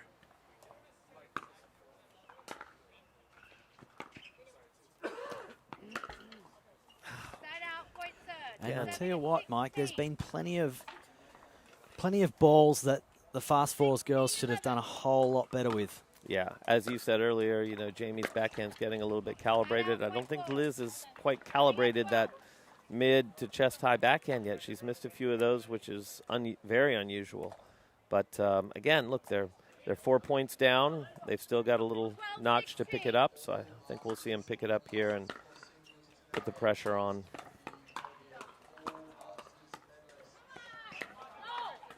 There we go. Liz dodged that one. That was up high on her backhand, and she's from that height that Pei attacked that. A little questionable, but if it's going to go up near that shoulder, it's going out for sure. So, well, of the two players on the surge, Pei is definitely the one who likes to do more of the attacking. And from that left side, Yushai's the more rock-solid one and kind of trying to set up, but she'll throw an attack every now and again, but Pei's really the one who's going to be most aggressive on the court for sure.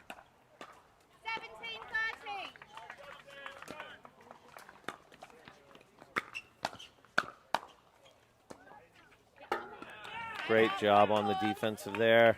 14. From Jamie Way. That would have felt good for Jamie Way. When she can hit her backhand, 14-17. she feels very comfortable doing so. She's playing the left-hand side, however.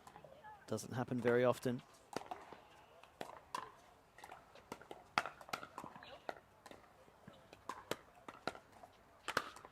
There it is. But if it's up, Yushai's not afraid to crack it. She did a great job of hitting low to the middle. 18, Liz. 18.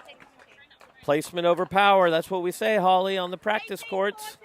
14. Make sure you get that ball down low.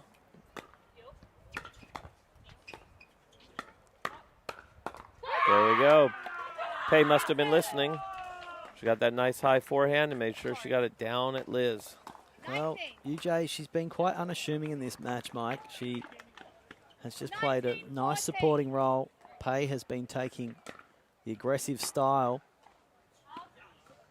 You see a slice return there from Jamie Way, and right now might be, I've already used the timeout. Yep. I was going to say, might be too little too late. 20-14 here, game point situation in this round one clash.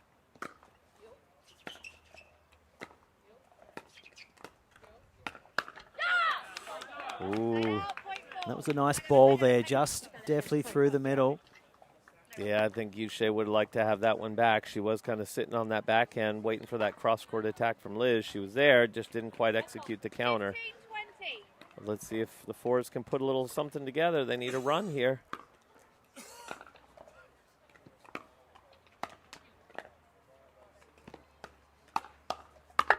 There we go. What a nice finish there from Jamie Way. Serving at 16. They need more points from this point forward. Got the C surge with the freeze in effect. 16-20.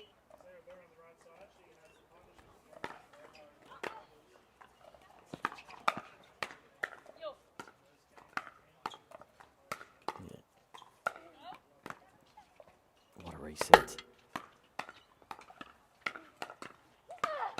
Oh, tremendous. What good defense from both sides. Bye-bye. What a point. The point of the game so far. That was fantastic. Huge point. Huge plays from all players. But 20. ball in hand. Another game point opportunity here for the Surge. That ball was too high. That was a tentative shot from the baseline, Mike Newell. It was. Serving at 17. Look, she made her play. Jamie executed that high forehand nicely. But again, you know, you see Yushe, she's not going to miss it in the net or miss it long. She's at least going to make you play.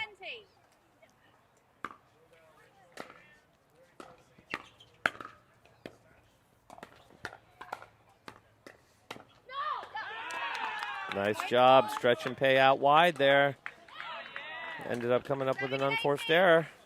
Well, after we saw a deficit here of half a dozen points or so, the deficit is slowly shrinking now, Mike Newell.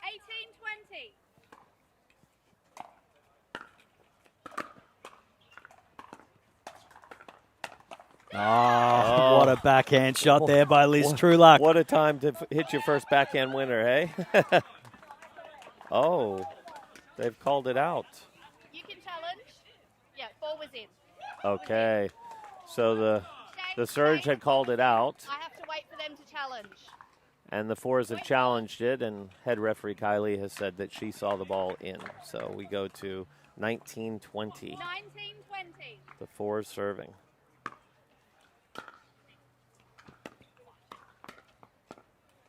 Nice touch, Trueluck. Side out, sir. Look. Serving at 20. Well, the freeze was in play. The Surge don't get a point for that one, Mike Newell, but they do regain serve. Second game point. That's the way to keep her back. Great job from the fours, dominating that net, really putting the pressure on, not allowing Yushe to really transition all the way up and get in. Had Pay in a tough spot up there because she was trying to be aggressive with her positioning, but 20. great job from Jamie and Liz there. The freeze is no longer in effect. All teams can score from here.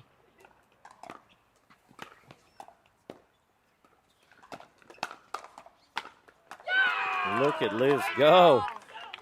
Well, look at Liz go, but you have seen Pay just bait her into that backhand, and time again now, Liz Trueluck is just dominating Pay with that backhand. And it hasn't been that way the whole game, as we mentioned earlier, but when push comes to shove and it's go time, Liz has just stepped up and played fantastic pickleball here. Game point situation now on the fours paddle.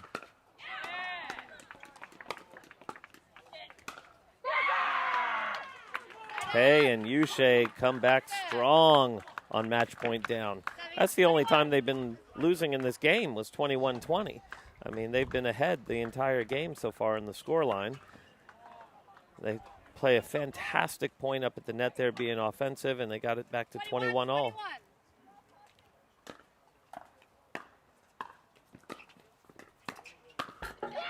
Oh, Yushe wants that one back. That was in the wheelhouse on the forehand. All right, we've got game point number 2 for the fours.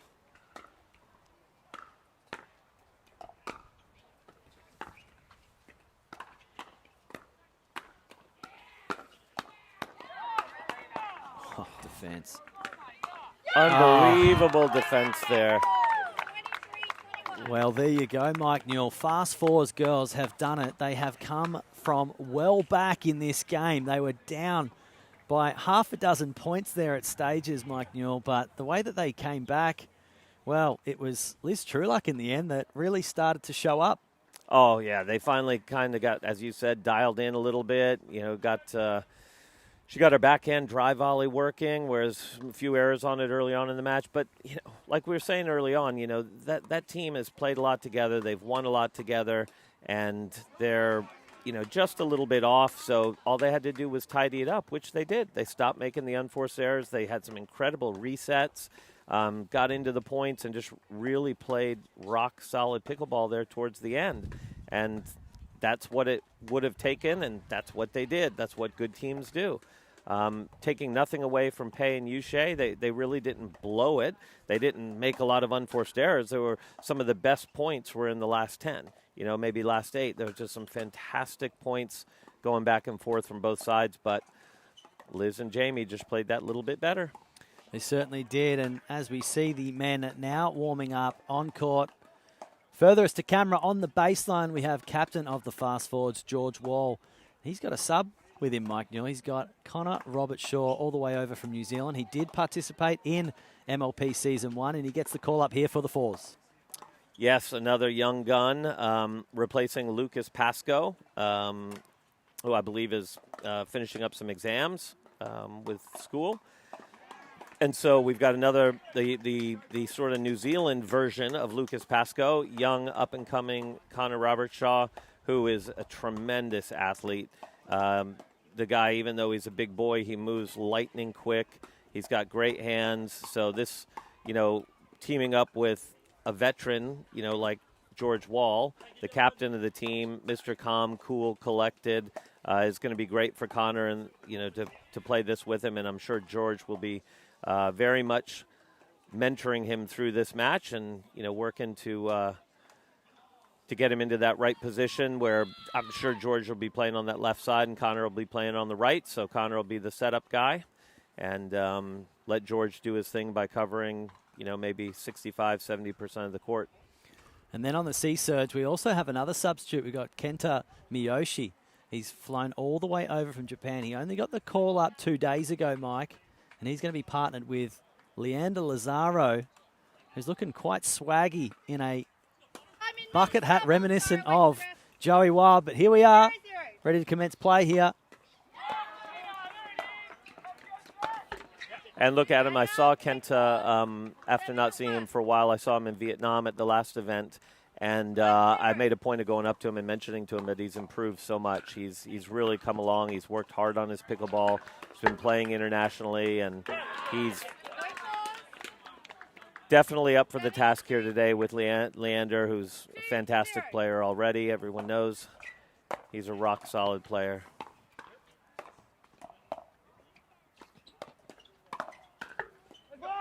Nice play there by Leander Lazaro. I thought Connor Robertshaw did well there to take that ball out of the air, but Leander Lazaro fortunate to find the line. Yeah, just he needed to go a little soft with that one. It wasn't really there to attack, so take it out of the air and drop it, but he left it a little high, and Leander just said, thank you very much. Leander's trying to find his range a little bit. He's missed a couple thirds into the net.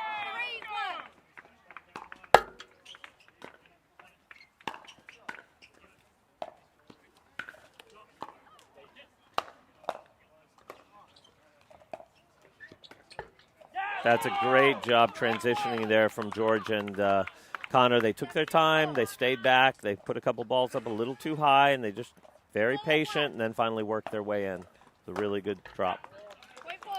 You just can't afford to give away points like that at this level, Mike Newell. A return error there.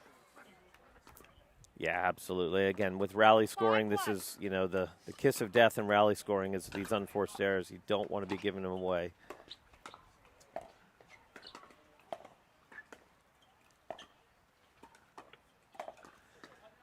And the Surge has obviously got a game plan to try and take George Wall out of it and really test the young gun Connor by playing a lot of balls to him, especially when they're up there at the net, really dinking him and putting the pressure on him to be consistent.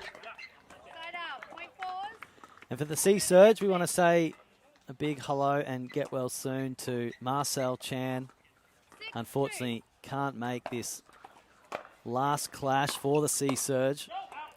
Did so well at the Gold Coast Open. To take out the championship with the Sea Surge, was there for Vietnam as well, but unfortunately had to pull out through to injury. Hopefully we see him back on court soon, and hopefully we see him back in Australia someday. Yeah, absolutely. He's been a great addition to MLP Australia Season 2. All right, nice job there from Connor. He's getting a little bit pumped up. Had a nice attack cross court there and caught Kenta off guard a little bit. Kenta looks a little nervous to me. He's making a few errors here and there that I wouldn't expect, especially on sort of return to serve and that kind of stuff. And thirds, he's a very good singles player, so I would have expected that he'd be a little more rock solid on the drives. Yeah, I just mentioned Marcel Chan, and normally with Leander Lazaro, you'd see Marcel Chan playing on the left and Lazaro playing on the right. What we've seen in this match so far is that Lazaro is playing on the left to give Kenta the right. So some recalibration required here in this game too for the men's, for Leander Lazaro. And he's going to have to actually play quite the mature game and sort of guide Kenta through this MLP encounter. Yeah, exactly. And look, don't be surprised if they switch it up. You know, it's not really working right now. They're down 2-7. You know, they might actually, on a timeout or when you switch ends at 11, you can always switch sides. You know, I think both of these guys are not, you know, a dominant one side or the other, so we might see that they switch it up. Who knows? But right now they've come back to the same sides. Kent is going to return from the right. Let's hope he gets his return to serve going here. Time in,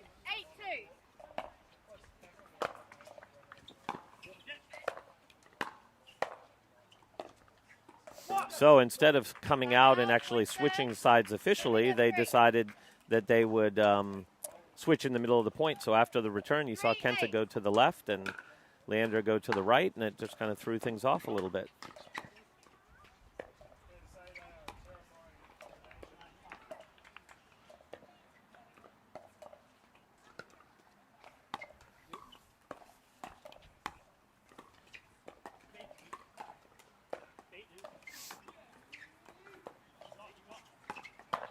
Oh, it's paying dividends, Mike. I know it's an early call, but Kenta through the middle. That's nice. That's nice. So they've decided to stack, and they've decided to make sure that they get Kenta over on the left side, get Leander on the right side, and so far it's worked out. They've gotten 3 points in a row from it.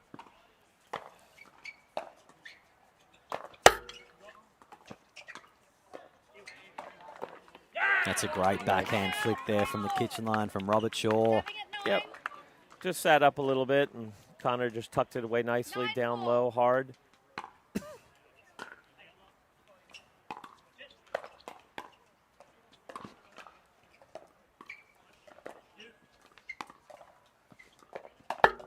Oh, he was awake for that one, Mike Newell. Cat-like at his feet at the kitchen line. Robert Shaw making an impression in this encounter, Mike. Yeah, and look, I think Connor's well aware of what their strategy is, and he's ready for it. So he did a great job of kind of sliding out of the way and countering with that backhand. 11, And we see the fast fours. They got to 11 first. They're going to force the change of ends. And interesting in that one, Mike, we did see the Sea Surge boys start to switch.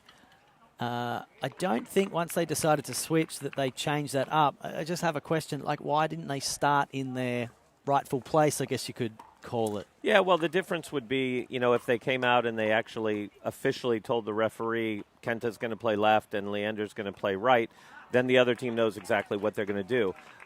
By having Kenta come out and stay on the right side and Leander on the left, as soon as Kenta hit his return, he moved over across, so they end up switching, so the other side doesn't actually know for sure what they're going to do. There was even a point where Leander was returning a ball, and Kenta was sort of leaning over and taking the middle, you know, to try and give a little bit of uncertainty to the guys when they're hitting the thirds as to which way, who's going where. So I think they're just trying to mix it up, which, you know, is good. So now they've come out, and Leander has officially gone to the left side now. Kenta is officially on the right. So are they going to switch? I don't know. I think this is how they want to play, is in this position, but they're not going to do maybe the switching. No, so they're staying this time and just playing the sides that they want.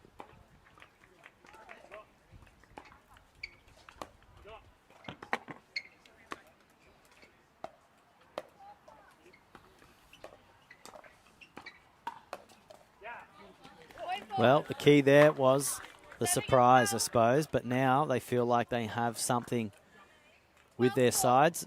They've decided to officially make the change. Yeah, I think it's probably Leander's a little bit more comfortable on that side. Maybe he feels like he can outdink Connor in a cross-court battle. Maybe it's for Kenta. Typically, you put the player that you want to attack at the weaker player, so maybe they want Kenta attacking at Connor. Looking for that option. I can tell you what they don't want to do is they don't want to give Connor balls like that at his waist height that he can attack, because he's getting the better of whoever's in front of him on those balls. Well, Connor Robert Shaw, he has come to play, folks. And here, you know, here's one of the things when you do focus on one player, as the Surge has hit, you know, probably 75-80% of the balls to. Great move by George there. All over that cross court, moving across the court to get that ball, because he he knows where they're going with it. They're just going at Connor. Well, he committed really early, and he kind of got past the point of no return, and he had to strike that ball in the way he did through the middle, earned a point. But what I was saying about that, when you do focus on one player and play them a lot, you can essentially play them into the match. You're giving them a lot of balls to hit. Connor's hit way more balls than George, and he's getting better and better. You're giving him rhythm. You're giving him a lot of opportunities, and he's doing a great job handling it. Might be a good idea to start going to George a little bit more, especially after that cross. Keep him honest. But the other thing Kenta and Leander might do is exactly what they've just done. They've just switched in the middle of that point. So we got Leander on the left again. Kenta on the right.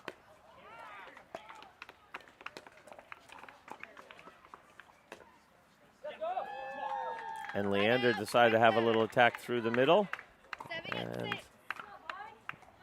And it just dropped in. Very deceptive attack. His dink set up with his paddle is exactly the same as when he decided to just flick that one through the middle. So it's very difficult to read whether he's going to attack or not. So we're now going to, well, if he hadn't missed a serve, he was going to move over and play the left side. But yeah, just a service error. They cannot afford that right now. While we've been doing a lot of talking, the Fours have been doing a lot of point scoring. 16-6, Mike.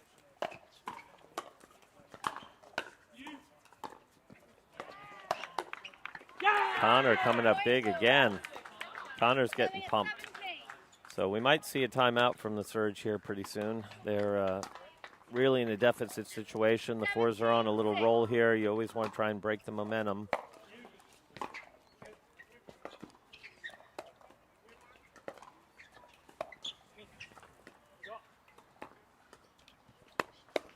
Nice defense there on the ATP. Oh, great ATP by Leander, but Connor was all over it, read it like a book, got it back in, but just ended up losing that point.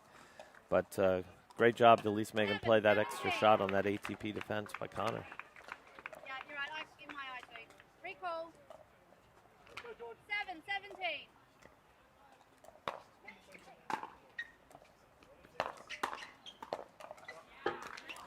Side out, point forward. Nice high forehand attack there from George, as we would expect. 18-7.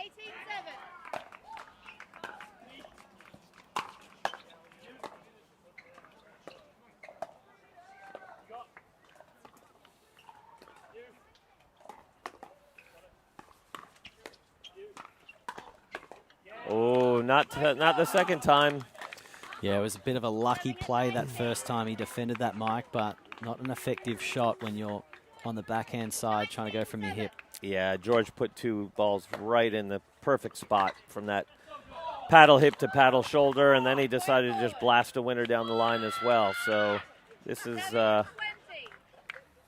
why the game plan was to stay away from George Wall as much as possible. Well, Captain Wall on court, and we've got a game point situation here, Mike Newell. If they do this, they'll be 2 games clear.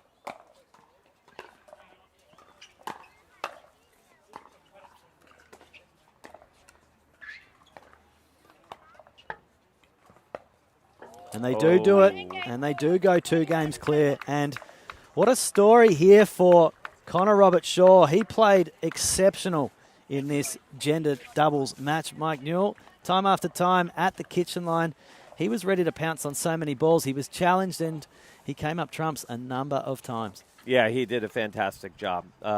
Started off just a little bit slow, but again, you know, he got a look at a lot of balls, and they dinked to him, they attacked at him, you know, and he defended, he countered, he dropped when he should. His shot selection was very good, and then at times when the ball was in that yellow area, do I attack, do I not attack? He stepped up and hit a great attack. So, yeah, I mean, MVP of that right there. I mean, I'd say George is the best player on court, but Connor just played the best in that game, given the amount of pressure they put on him. So, fantastic effort from the sub coming in, and, you know, good to see. Connor's, that's why he's one of the young up-and-coming players. He held his own right there. Fantastic. Well, the act and react is happening before our eyes. It looks like Sea Surge are acting. They've sent out Lazaro and UJ. We might take a opportunity to have a quick commercial break. When we come back, we'll see how the Fast Fours have reacted. It's going to be all up to the Sea Surge to try to bring this one back. Fast Fours with a 2-0 lead. Don't go very far. We'll be back very shortly.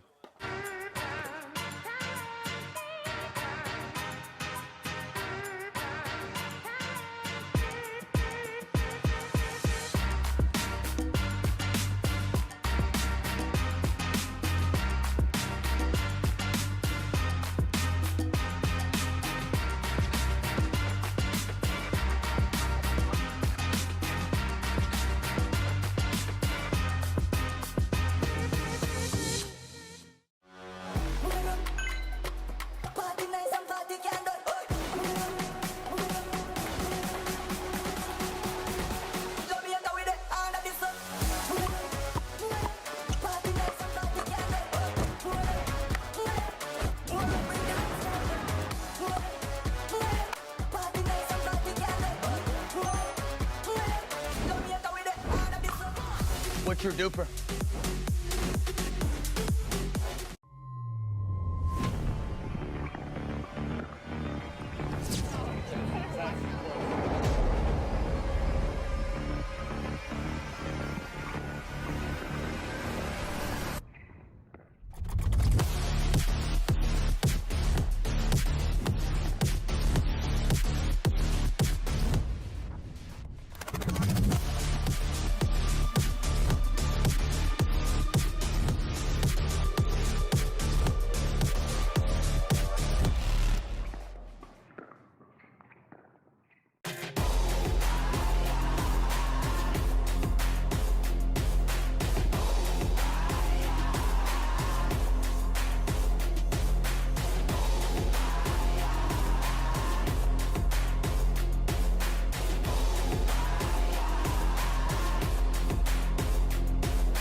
Hello and welcome back to this MLP Australia clash between the Fast Fours and the Southeast Asia Surge. Well, we saw the ACT decision was made to send out Leander Lazaro and UJ Hesh. Captain George Wall decided it's me and Jamie Way. And now we are underway in Game 3 here. Fast Fours with a 2-0 lead. A nice little speed-up play there from Jamie Way. Yeah, look, and the decision is always, you know, when you're going to put the teams out there. And George decided that I think their stronger team is just going to go out and see if they can finish this 3-0. Let's go out and put our best foot forward and see what happens.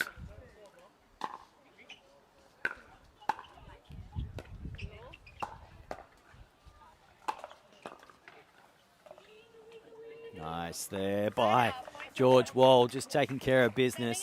Yeah, I think with respect, you do say that George Wall and Jamie Way are the more fancied team, more fancied duo that the Fours have. But we will see in this round 1 clash, Mike, that we will see 4 games. So the other partnerships will have to take the court, even if the result ends up going 3-0 to the Fours here. And they're looking pretty good for it. That's right, and again with a player that's subbing in like Connor Robert Shaw, you know, coming in. If the Surge can get this, they put a lot of pressure on the new guy coming in to have to you know, close that match out. So we'll see what happens.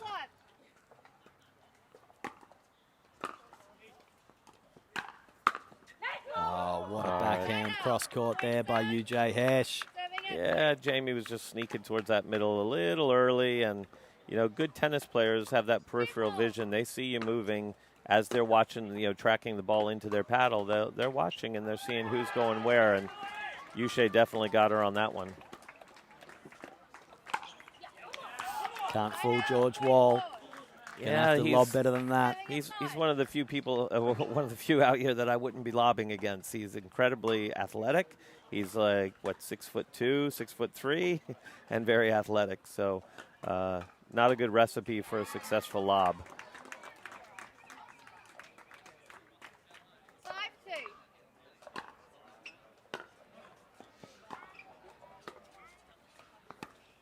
Oh, the ATP was open for her there. I don't know if she kind of Serving at 3.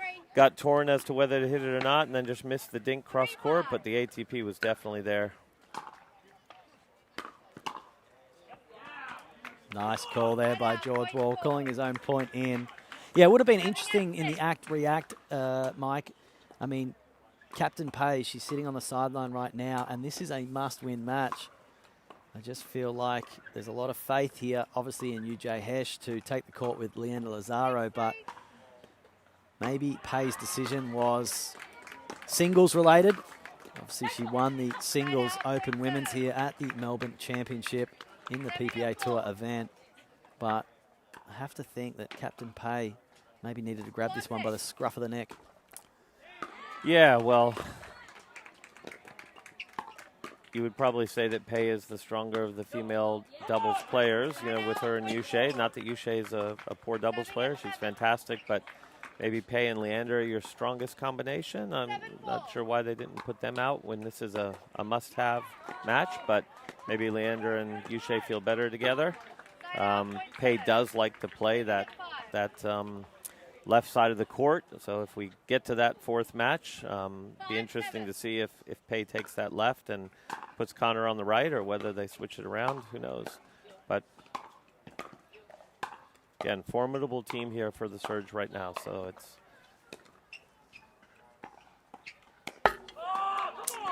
again, George Wall maybe just being a little bit generous with balls hit back into play there. And one of those two was going wide, but he's feeling good. He's the skipper for the Fast Fours. nice attack there from Leander. Again, he got the ball down to Jamie's forehand. It's a lot more difficult to counter. Jamie with one of her classic smacks. We'll hear she's probably one of the top 2 ranked, along with Danny Townsend. What are they calling there? Well, the Sea Surge, Mike, they have steadied here, 7-8.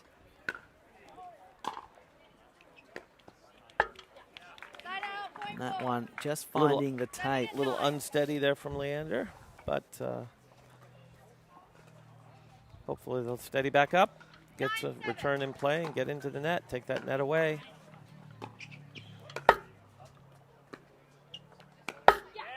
Again, that speed up off the bounce backhand. You know, the other thing is with these pickle roll courts that we have here, they're fantastic quality. They don't bounce that high, just generally speaking. So it's a little bit tougher to speed up off the bounce. Replay it high on that one, Jamie. Yeah, thank you. First and only warning. Replay that point. We're at 10-7. Head referee Kylie just giving Jamie Way her first and only warning on the service. Yeah, and I believe she said it's a little bit high, meaning that I suppose she means that the contact point was a little bit too high.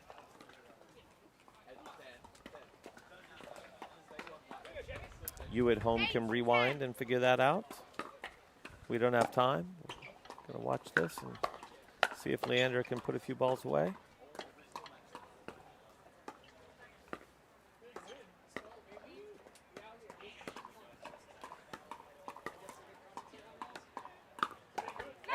That was a nice play there through the middle by UJ Hesh. Yeah, that was a first big dink off cross court that we saw. I mean, normally see a little bit more of that in mixed doubles with the right side ladies going cross, cross, cross, cross, cross, and eventually she got a ball that she'd like to attack and gave it a little crack. And as we see the Fast Fours, they force the change of ends, 11-9. Currently, we're in Game 3, the first of the mixed doubles encounters, Mike Newell, and it's the Fast Fours well in control here. They're up 2-0, and they've just forced the change of ends. Yeah, it's looking good. George is playing quite nicely. Jamie's rock solid, and Leander and Yushe are working hard to get back into it, and I think they will. You know, I think they're a formidable team, and I think we'll see a little bit more of that pattern that we saw at the end there with the right side ladies getting into some dinks cross court, and watch the guys to try and, at least George for sure, to try and sneak through that middle. Leander's just kind of playing 50-50 with Yushe. He's not doing too much aggressive through the middle, but George definitely will. And it'll be for Uche to maybe keep George honest by going down his line here and there, because he is moving towards that center a lot.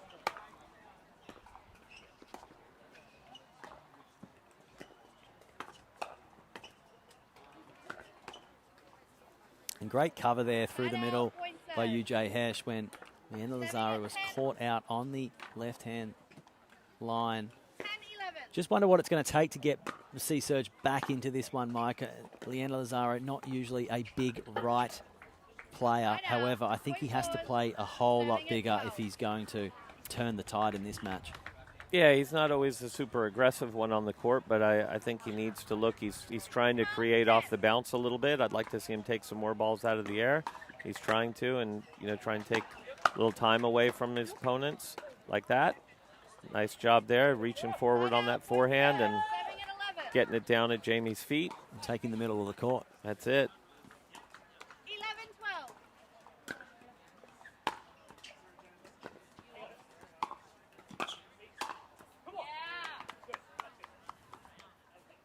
Ball was out. Yeah, ball's out. Ball was out called.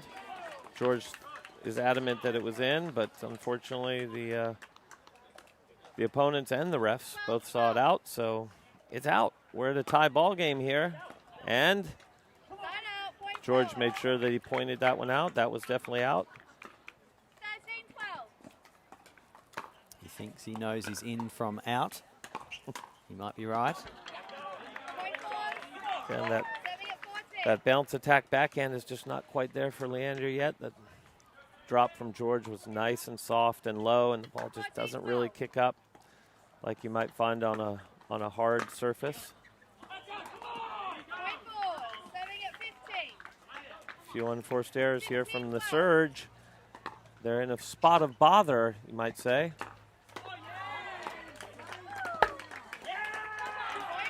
And the points are starting to accumulate now for the fours. And the Southeast Asia Surge, they do call for the timeout. While they're in a timeout, we might go to a timeout for ourselves. A quick commercial break. When we come back, we're going to have the rest of this Game 3 between the Fast Fours and the Southeast Asia Surge. Don't go very far. We'll be back very shortly.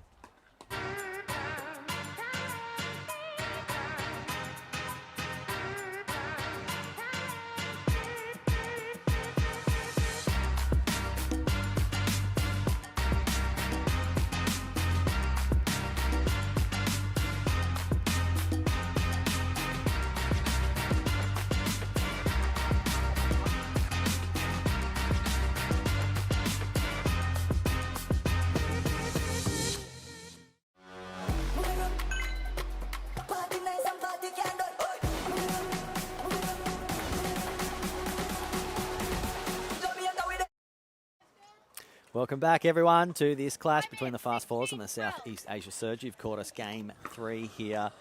Fast Fours have a 2-0 lead. They also have the lead in this match, 16-12. UJ Hesh dodging out of that ball. And it's now or never for the Southeast Asia Surge. Yeah, and if you watch closely there, you would have seen Uche hit a two-handed forehand volley there. That's something that she does quite often. She's a very gifted tennis athlete, and she sometimes uses her two hands for her forehand, more traditionally on her backhand sometimes, but every now and again she'll do a single forehand, a double forehand. Oh, good resets there, good defense. And we see George Wall just make a little unusual unforced error there on that speed up off the bounce.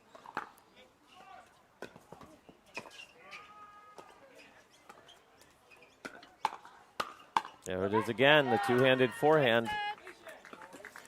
Well, Quite effective. Yeah, I really like the look of that pattern there, Mike. It was a speed up by Leander Lazaro. UJ Hesh, she moves through the middle. She takes the ball out of the air. George Wall tried to do the same, but his paddle had too much pop and sent it long. Again, when you're trying to work your way back in at 15-16, that's the last thing you want is that third into the net. Make them play.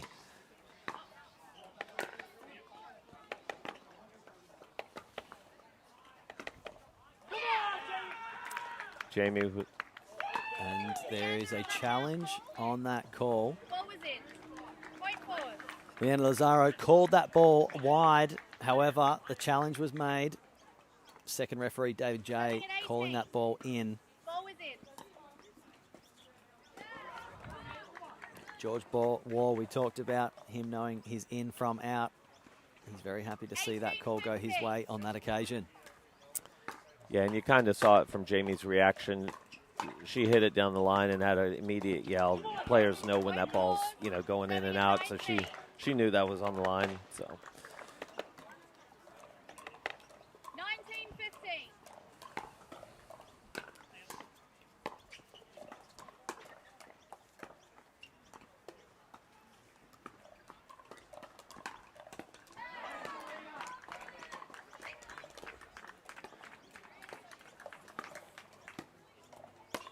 Nice.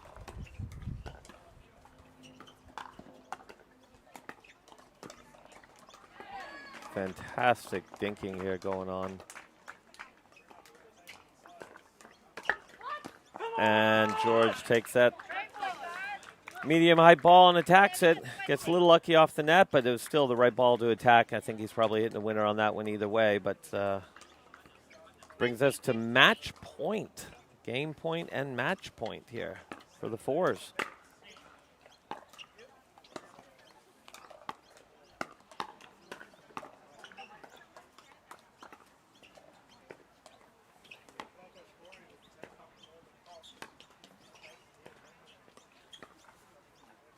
Great job moving the dinks around. Great reset from Jamie, and what a finish. Well, what a finish indeed, Mike Newell.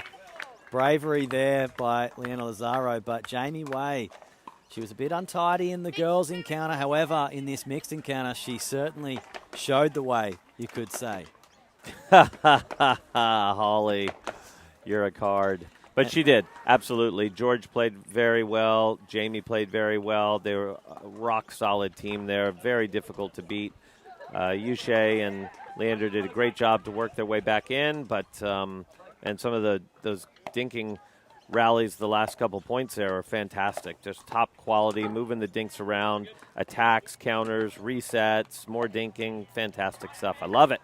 Well, you called the match, and the match result will go the way of the Fast Fours. However, we will see Game 4 here. This is for all important percentage points on the ladder as we try to make our way through these rounds. We've got round 1 here today, round 2 tomorrow. Can the Fast Fours, get the clean sweep that they're after here?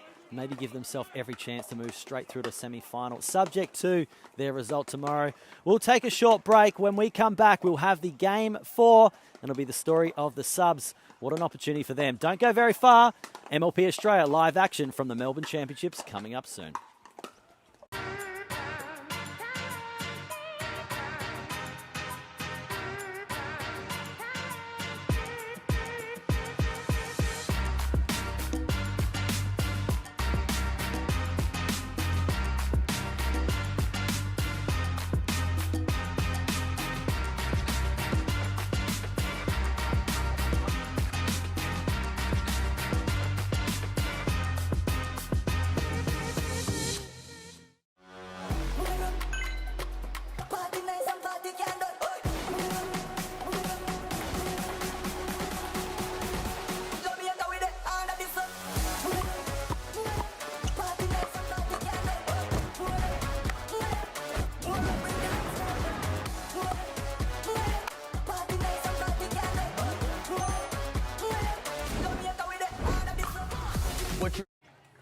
Welcome back to this round 1 clash between the Sea Surge and the Fast Fours. Captain Pay has just served us into play, and the Fast Fours, they have an unassailable match victory here. However, we are into Game 4. 1-0. Currently, we have the Fast Fours looking to go all fours here. A clean sweep would do them just nicely. We've got Connor Robert Shaw on court, just waving an apology there to fellow substitute Kenta Miyoshi. My name's Adam Hall. In commentary with me today, Mike Newell. Yeah, Adam, well, I mean, even though the fours have clinched this match, it does make a big difference whether you get that 3-1 or 4-0 lead, because we are playing in a round robin kind of situation. So to get straight through maybe to the quarterfinals or hopefully even to the semifinals, sometimes it does go back on those countbacks of how many games you win. Great job there from Connor. Well, the pressure's off, and Connor Roberts-Shaw, well, this is going to be his one and only engagement in MLP for this weekend. He's replacing Lucas Pascoe, who we say a big cheerio to and potentially a congratulations. I think he's just done his last exam of high school. He'll be graduating this year. And more importantly, he'll be here tomorrow, Mike Newell. That's right. So it's just a one day that he's filling in. So great job by Liz there moving across the middle. So, you know, a couple of points ago we saw Connor moving all the way through the middle and playing super aggressive. But Liz says, I can do the same thing. I can move through and attack that backhand through the middle as well, and did it very effectively. And what do we have, a timeout here already? Well, we got a very, very early timeout. I suppose Captain Pay, she's on court. She's the one that has made the call. And I like the way that this match has already started off for the fours. It's going to probably turn into a bit of an expression session, I reckon. Connor Roberts-Shaw, he's ready to express himself big time. That's right, and when these substitutes get in, you know, they want to show off. They want to, you know, they obviously weren't drafted right off the bat. Kenta and Connor, you know, are solid, strong players. They traveled to a lot of these events. They play, like you mentioned earlier. Connor did play season 1. He didn't get drafted for season 2. This is big for him, coming out and getting a men's doubles win, getting in here and getting a mixed doubles win. This really helps his opportunities for next year to get drafted.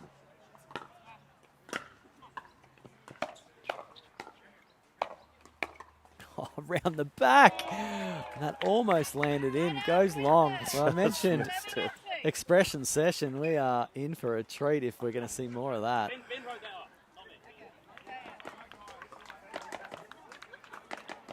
Yeah, and I love the attitude, too. I mean, obviously, after you've won the match, it's easier to play a bit lighter, but he's having fun out there, which is great.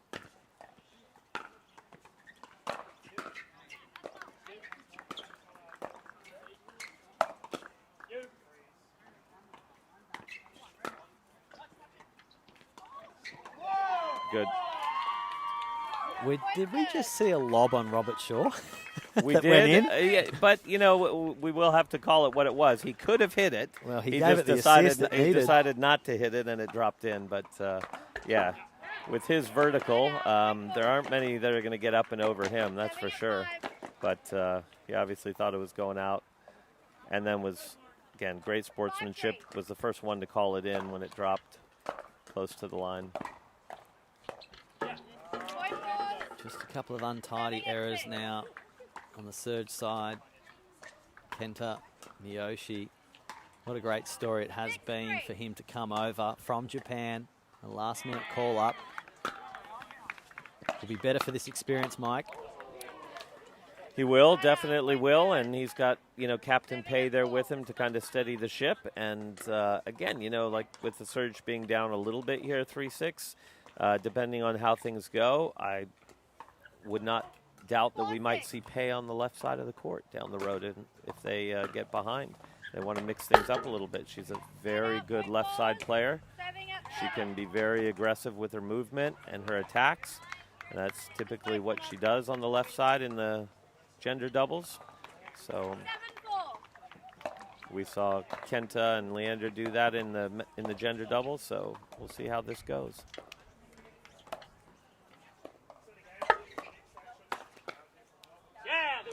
Great job from Connor there. Nice work on the soft game. Got the ball he liked. And look, I'm just watching Pay here now with a little bit of interest, Mike, and I'd like to get your opinion. I see that Pay crouches quite low when she's at the kitchen line in anticipation for the ball that's coming her way. Is there much of an advantage to staying low, or do you potentially get yourself in a spot of bother if a ball gets sped up there? Look, when you're up on the kitchen line, it's really more of a preference. You know, it's what do you like to do. I mean, for sure in transition, we want to stay low and get the paddle low when you're in transition because more balls are going to come down that way. So you're going to hit a lot of balls from, you know, between your knee and, you know, and the ground. But when you're up there at the net, you know, you need the paddle somewhere around that waist area because you don't know where the ball's going to come, and the attacks tend to come around the waist height. So the fact that she squats down a little bit, I think, is just an athletic thing. She likes being in that explosive, you know, knees bent down a little bit position. But really just a preference thing. You'll see a lot of players, like look at J.W. Johnson. The guy stands pretty much just straight up in the air. Yeah. And, you know, so it's just a preference thing. James Ignatowicz, he has his favorite little bounce. You know, you wouldn't say that this is how you have to do it, but he likes it. 10-7.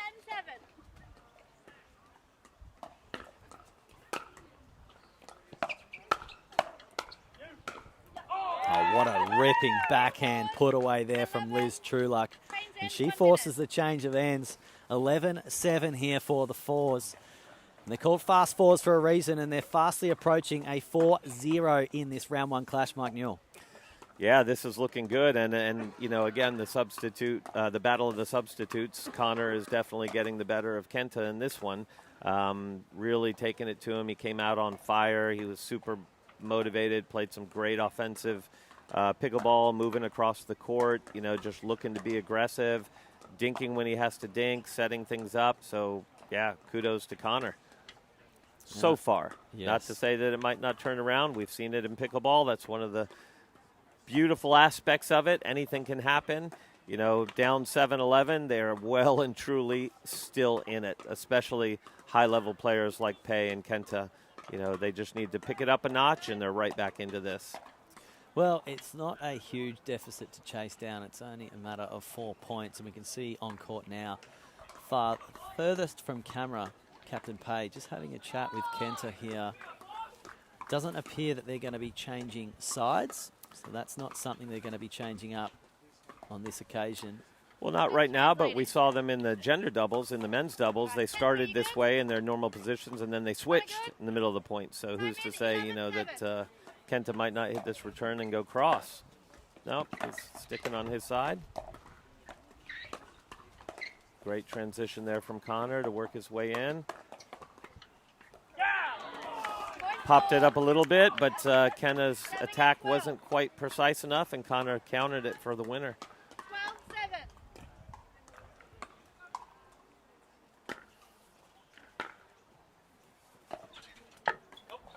Side out, point third. 7 and 8. 8-12.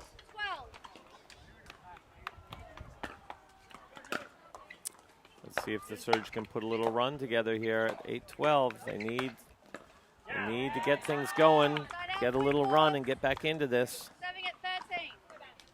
Well, it's going to be hard to get a run when Connor Robert Shaw is being as ferocious as he is at that kitchen line. He's swiping at that ball with authority. That ball way too high, and that is, dare I say, an unwelcome present for Liz Trueluck. Yeah, great job from Kenta, though, to put it away. You know, again, they say those are the easy ones, but they're easy to miss as well as easy to make. So that was a good job from him. Hopefully that'll give him a little confidence, and he can rip a couple. I like that. Just didn't quite get it where he needed to, but he had a nice little rip on that forehand drive. But And we just see there how low Liz Trueluck does get also, but she stays on her toes, and when she's on her toes, she's able to pounce on balls to the left or the right. And on that occasion, just wide on that serve. that does go wide, unfortunately. 10-14. All right, again, keep mentioning it, but the Surge needs a little run.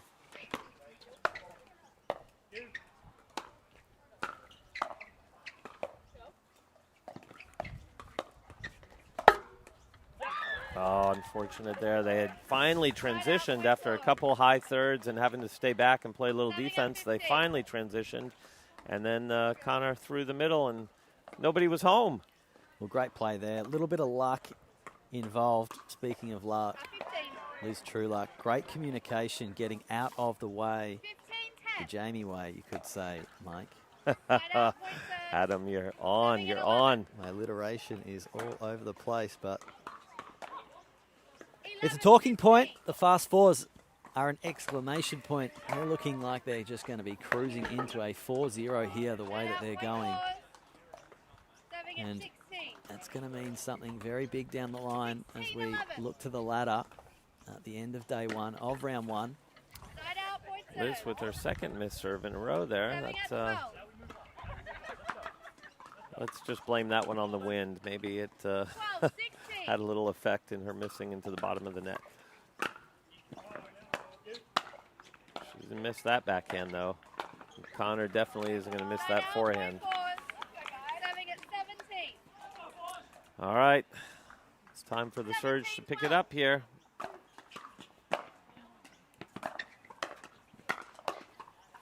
Oh, she's had a whiff at that ball. The ball's landed inside the baseline. And unfortunate because she set it up so nicely, and then just again, you know, I've seen that happen probably 5 times today, Adam, and it's just a ball that the wind affects it, and it just isn't where you think it's going to be, especially when you take a bigger swing at it. The paddle's already committed. Ouch! That overhead was hit hard, and it hurt. We need to feel sorry for the ball there. That poor little Dura Fast 40 just got spanked by young Connor. 18-13.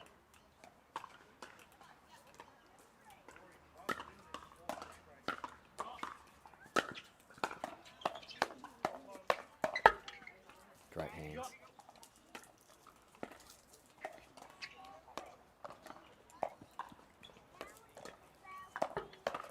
Oh, Kenta just got sucked into that ball there, didn't he, Mike Newell? Yeah. But again, just excellent display, the soft game, patience there from Connor. 19-13.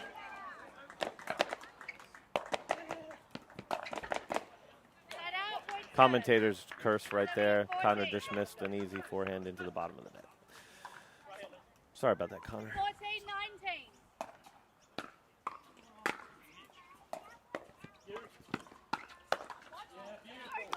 Kenta again. He's just finding that he's a bit too trigger happy, just being forced and challenged by Robert Shaw and True Luck, and he's getting a little bit too anxious now. 20-14. And here we've got point for an absolute 4-0 sweep. There it And is. there it is. Point forward. Well, the Fast Fours, they do it in style. They do it collecting all 4 games. Connor Robert Shaw playing a fabulous game there, partnered with Liz Trueluck as the players shake hands. Well, the Fast Fours hand the Sea Surge quite the defeat. It's quite the turnaround too. If you look back to the Gold Coast Open, that was the one where the Sea Surge and the Fours played off in that final. The Sea Surge winning the trophy at the end of that one. Fast Fours have collected runners-up a number of times this season, and they're looking to go one better here, and what a way to start, Mike Newell. Yeah, absolutely. Great start from the 4s there. And I think you had a friendly little nickname for him there, Holly. You wanted to Well, call it's him? my colleague, Dylan Kimlin. He labelled them the Fast 2s because they keep coming runner-up. But they got to 2 games to 0 pretty quickly in this one, and they've just doubled that and got to 4. So they are the Fast 4s for a reason. Will they be there on Championship Sunday? Well, we're going to have to tune back in tomorrow to see the Fast 4s in round 2. But stay tuned for much more action. We've got the final round 1 clash coming up right here on Showcourt. Don't go very far. You're watching MLP Australia from Melbourne. We'll be back with more very shortly.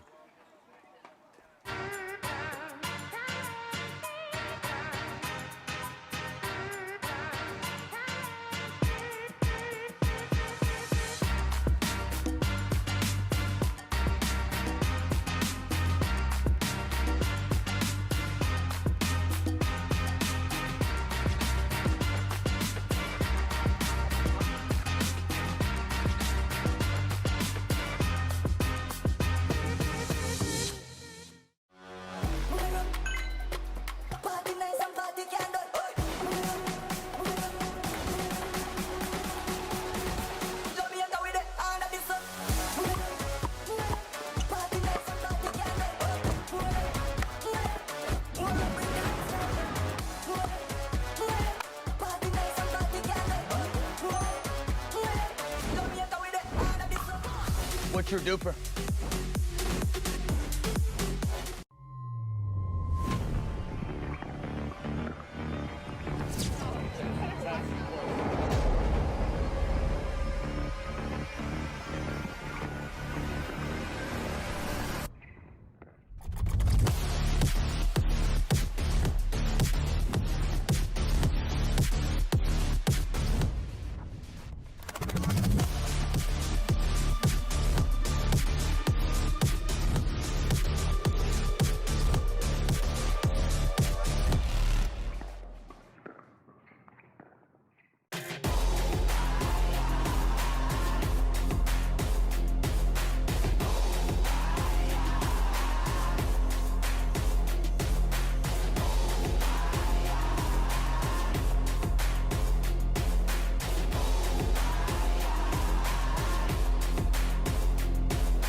What's your duper?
What's your duper?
What's your duper?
What's your duper?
What's your duper?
What's your duper?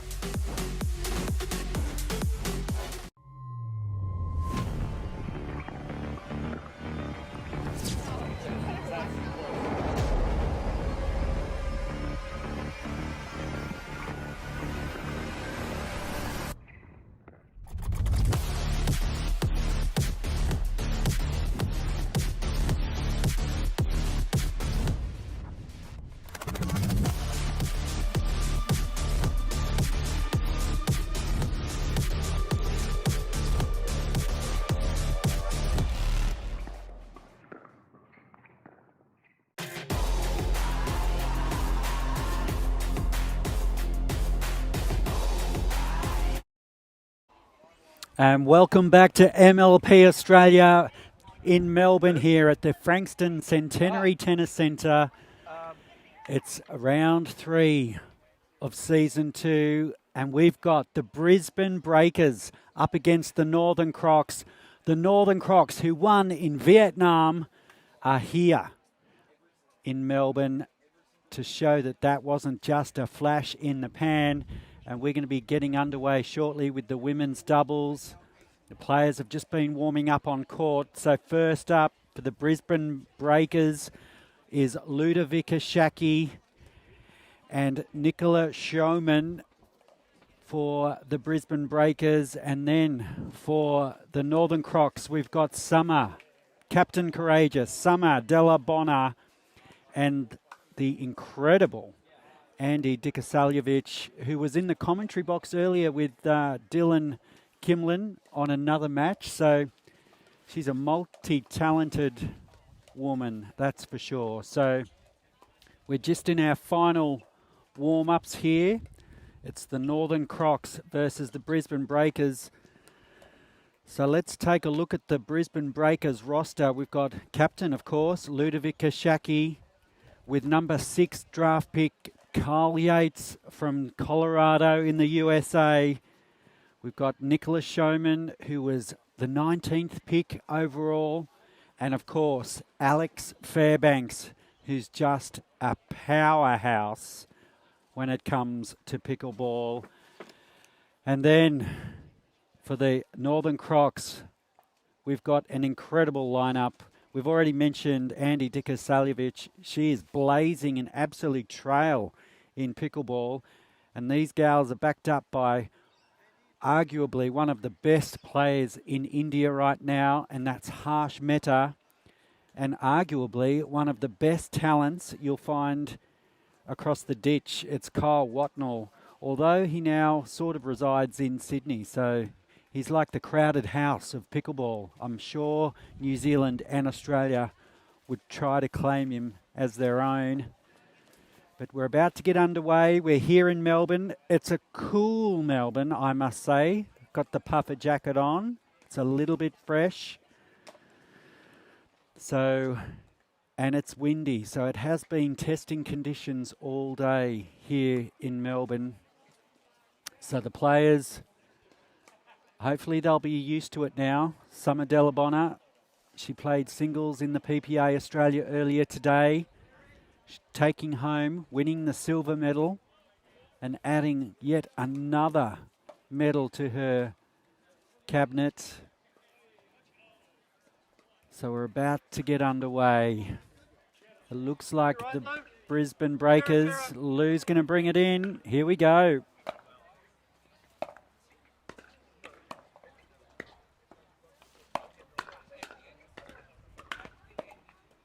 Nice attack from the Breakers. Nice speed up to start things there from Showman.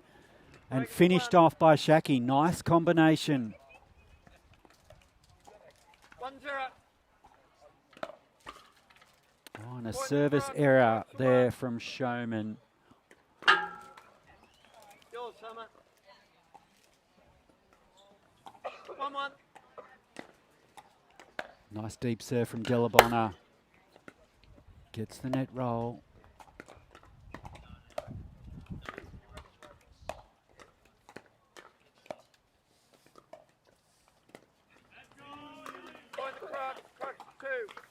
And the Crocs.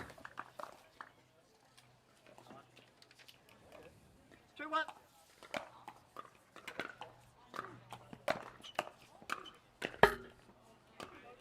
breakers. Breakers at 2. So the breakers,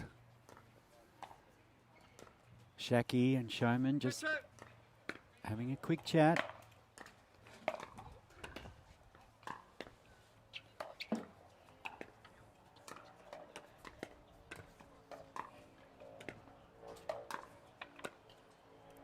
Kasaljevic and Shaki, now Delabona. All 4 players feeling each other out here early in this MLP Australia matchup. Point the Crocs. And the error coming from Ludovic Shaki from the Brisbane Breakers. So closest to camera, we've got the Northern Crocs.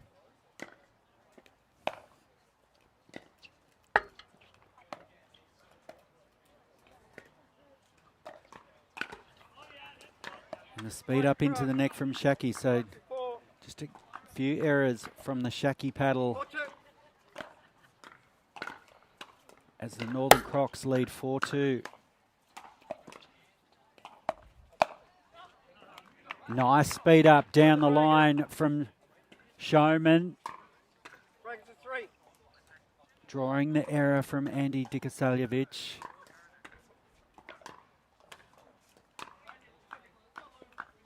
3-4.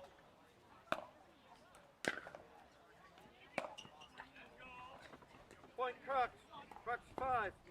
So a few errors to start this match. It's an 5-3. important match for the Northern Crocs.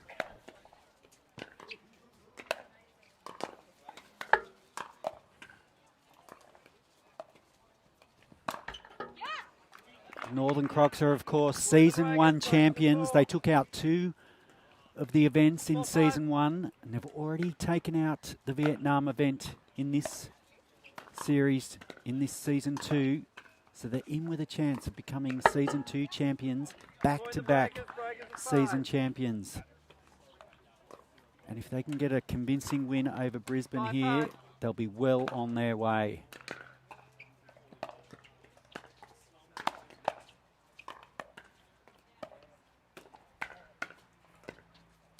Oh, great attack from Nicola Showman. Point the breakers. Breakers 6.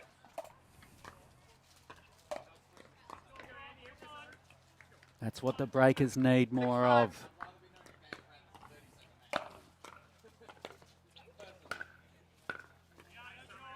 Point Crocs. Crocs 6. Delabona keeping Shaki back. 6. 6-6.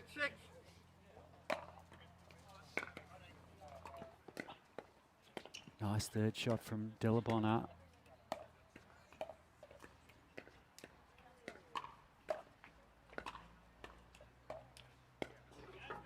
And it looks like Andy and Summer keeping that ball on Shaki at the moment.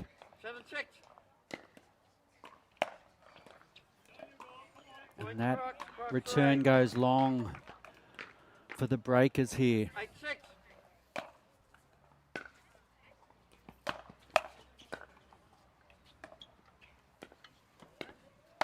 Oh, beautiful put away down the middle from Andy. 9. And the Crocs looking in control early.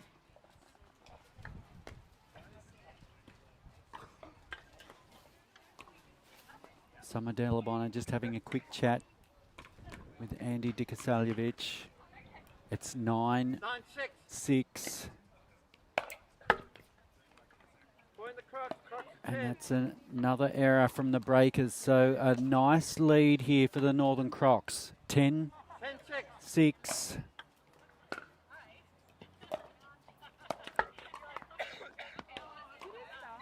I'll check the ball. And the ball, Did that post? yeah, the ball. I don't know, but it did not hit the post. Yeah, I know, but it, So Andy just questioning the height of the bounce. The ball is fine. I think it's just one of those things when 7-10. it comes off the net.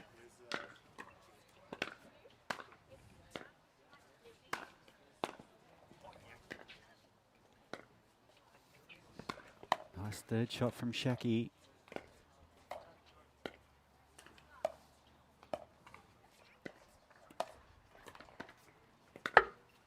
Oh, Point the breakers, and the breakers getting the net roll.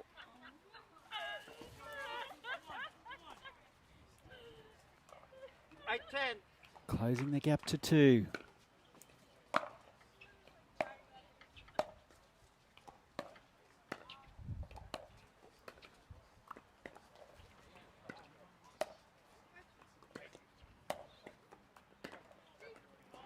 And the speed up down the line from Delabona going long. Just couldn't quite get it to the shoulder of Shaki.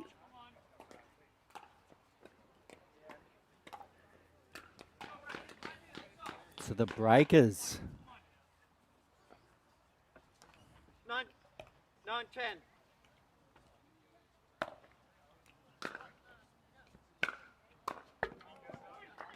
And they're right back level here. So the Brisbane Breakers at 10 apiece.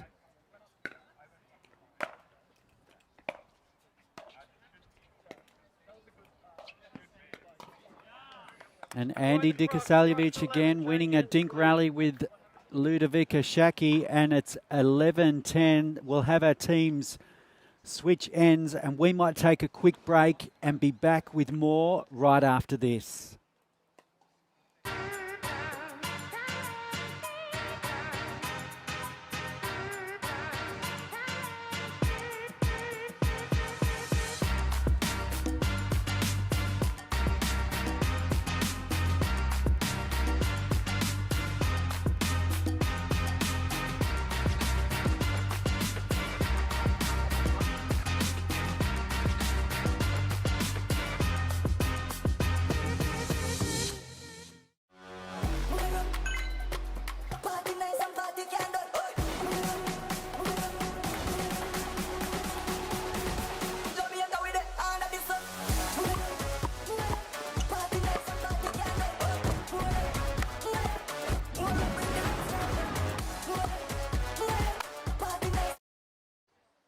So we're back live here, MLP Australia, here in Melbourne, Australia.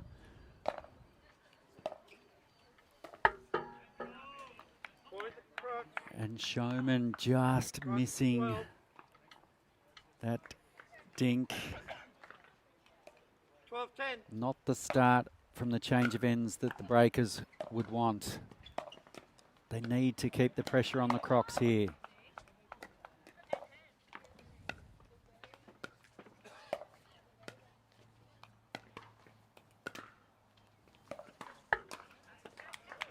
Point the breakers. Breakers are 11. So both teams having success forcing each other into to an unforced error in the dink rallies. Nice deep serve from Showman. But a beautiful down the line from Dikasaljevic. Keeping the Crocs with their nose in front.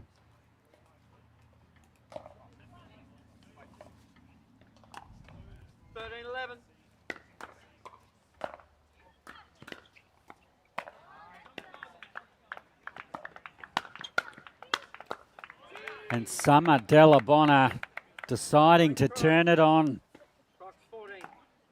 This is a critical matchup for both teams. If the Breakers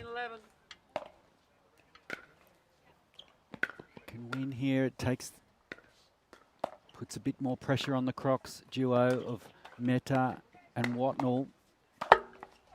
And a nice attack by Showman, straight down the line to Dikasaljevic. Net cord helping. 12-14. Nice short serve from Shaki. And the Breakers. Breakers 13. Can they create some momentum here? 13-14.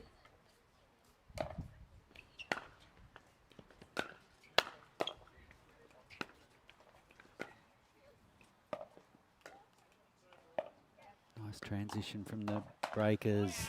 And a great speed up from Dikasalovic straight down the line to Showman this time. So switching, giving Showman a taste of her own medicine.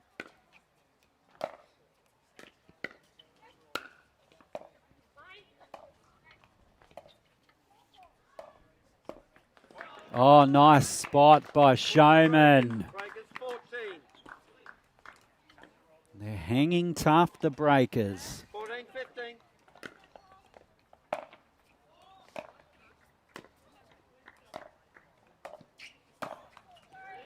And a body bag from Showman on Dikasalovic. Breakers 15. You okay, Andy?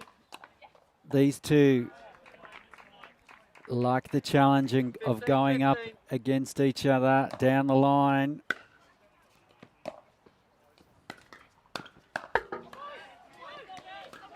I'm just wondering whether Dikasalovic slightly rattled after that body bag, 16-15. just with the error into the net there. It's the Breakers in front.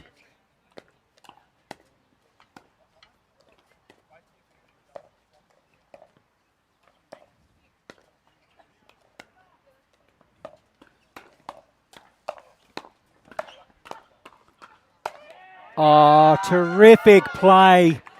Some great defense from the Crocs to get the first few balls back, but great finishing play from Showman. Great setup from Shaki. Timeout call. And a timeout called by the Crocs. And we'll take a quick break with the Brisbane Breakers in front in the first of these matches. It's 17-15 and we'll be back right after this.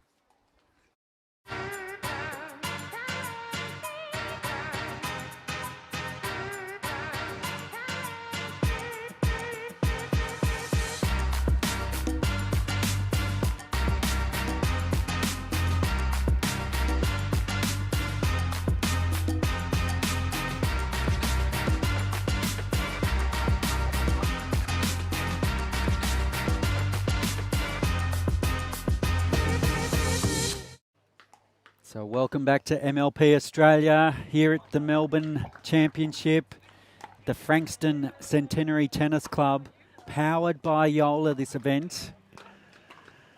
It's a little bit cool in Melbourne, but the action on the court is super hot. It's the Brisbane Breakers, a nice deep serve from Showman. Back underway.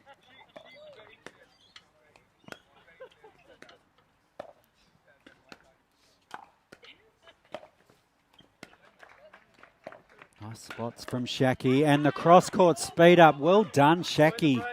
Breakers 18. Andy Dikasalovic won the first couple of exchanges, but Shaki has started to make some changes in her dink positions.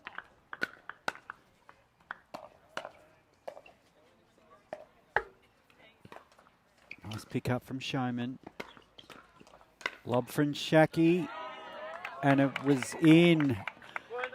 So Summer Delabonna putting that smash right down the middle.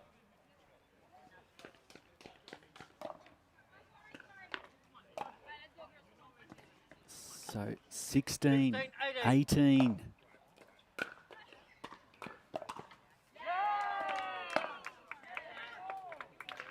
And that one just drifting long for Dikasalovic. She found the gap, but just couldn't keep it in.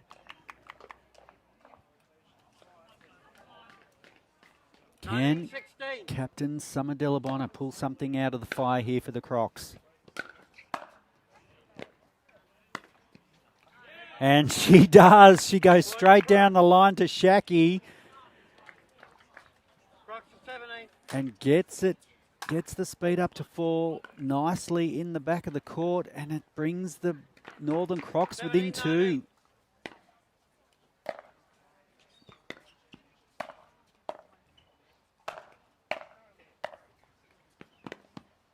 Nice pick up from Delabonna.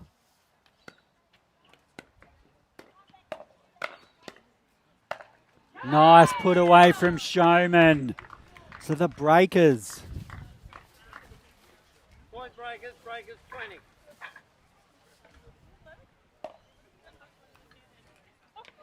Can they hang on here? 2017.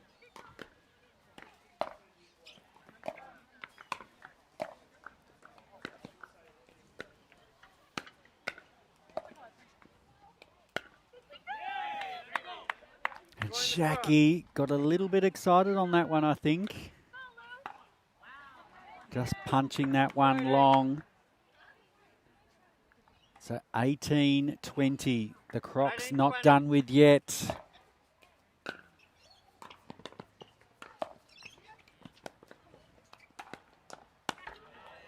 Oh, and Delabonna.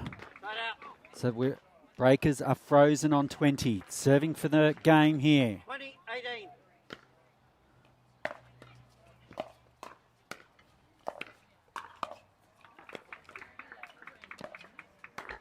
And Shaki Point the Crocs. Crocs 19. just pushing that one into the net.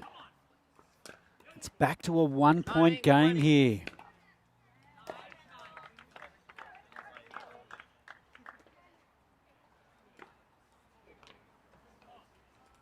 So just referees conferring here. I'm not sure if that timeout was called in time. The referee's just conferring.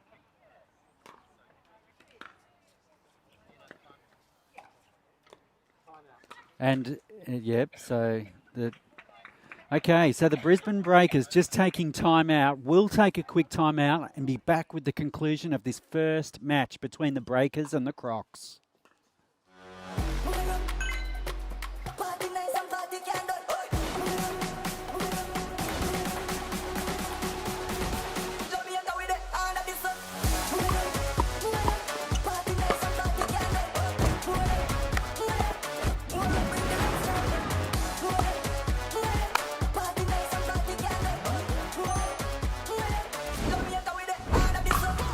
What's your duper?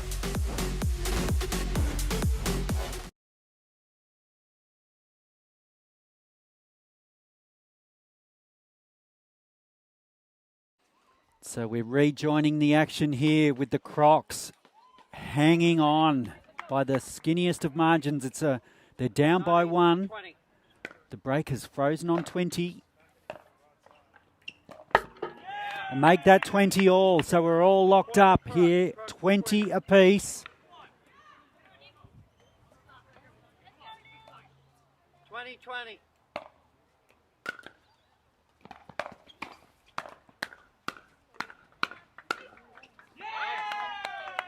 And that goes long.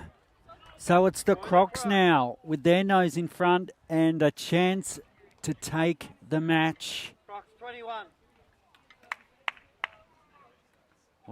What a fight back from the Croc girls. And there it is. The Crocs have rounded it out. What a comeback from Summer Delabonna and Andy Dikasaljevic. They've won it for the Northern Crocs. And they take a 1-0 lead, a critical 1-0 lead here in this clash between the Crocs and the Brisbane Breakers. We'll be back with the men's doubles right after this.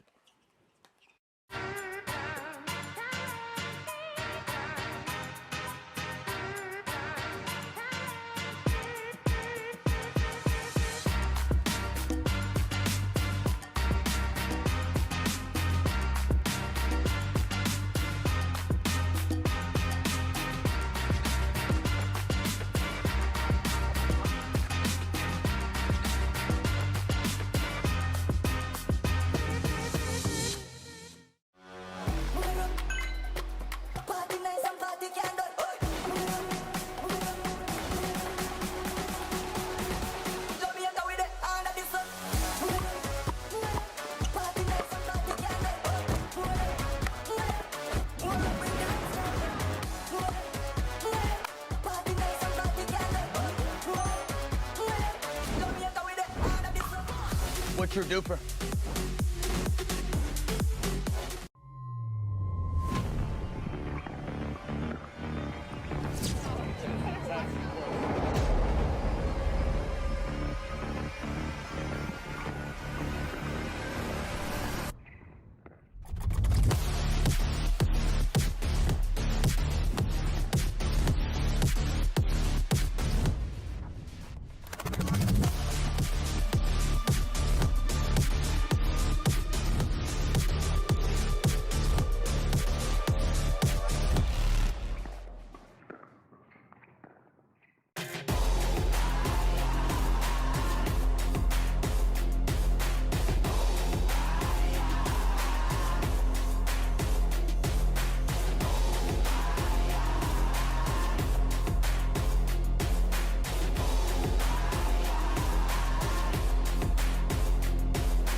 So we're back live here. MLP Australia action from Melbourne, Frankston Centenary Tennis Club, powered by Joola, and we're going to be powered by Alex Fairbanks, who's going to bring it in for the Breakers.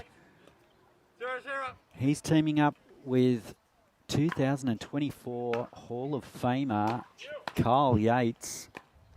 It doesn't get any hotter than this, the talent on court.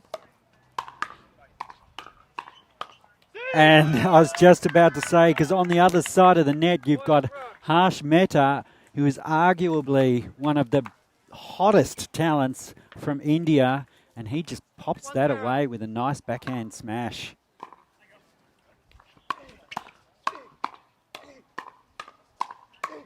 And Watnell now chiming in. What a nice put away there.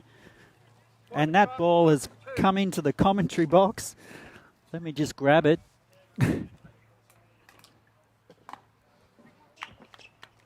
So the Crocs off to a 2-0. perler of a start here.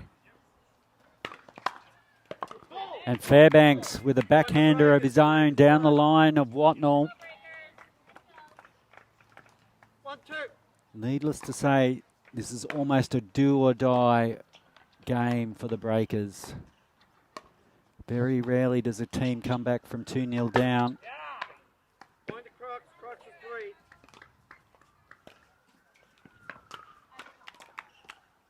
Go. 3-1.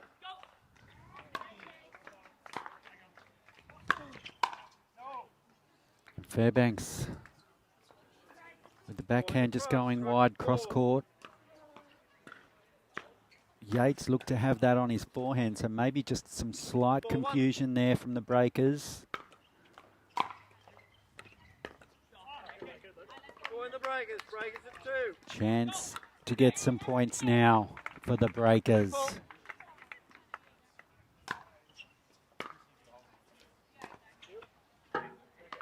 Point the Crocs. Crocs 5.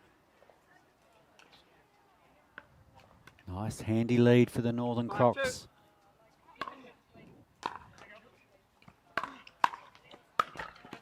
Ooh, and Point the Breakers. Harsh Mehta just coming across to take that poach. 3-5. Just slightly late on it. And that one pushed too long for Watnell. 4-5.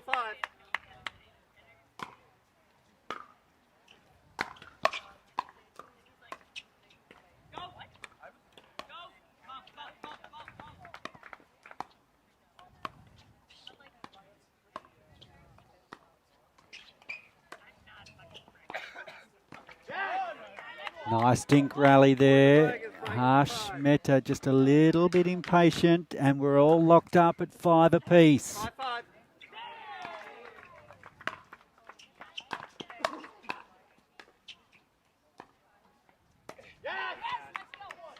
Point the Breakers. Breakers 6. Nice placement into the kitchen there from Yates from the mid-court. 6-5.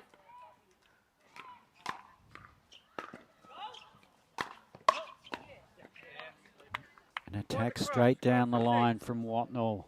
So both teams just feeling each other out early. 6-6. I'll call again, Art. As the wind starts to gust again. Short. Point the Breakers. Breakers 7. Service error. 7-6.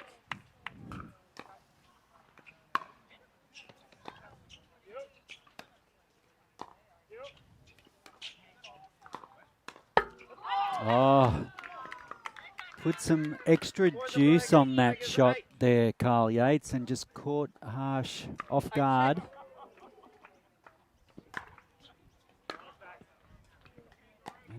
Another service error here. So we've seen a few service errors from both teams. 7-8.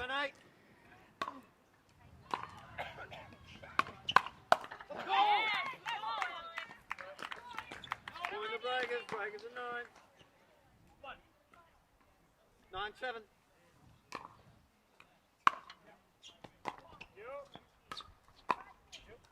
Nice reset from Fairbanks, but can't follow it up. Crocs. Crocs at 8. Great placement from the Crocs, right at the feet.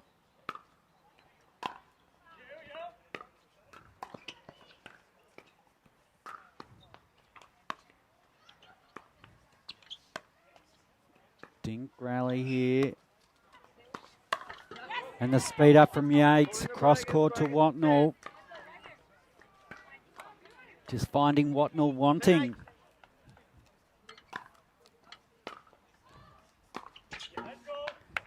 Yates going back to the well, but unfortunately into the net. So no team here really finding their ascendancy. Point Crocs,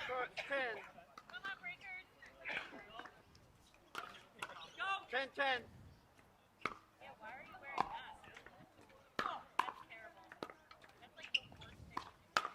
Oh, great play from Harsh. Crocs 11, change ends, please. Harsh Meta, he started that point with the serve, just put some extra spin on it. So we're changing ends at 11:10. We'll take a quick break and we'll be back with more action in the men's doubles right after this.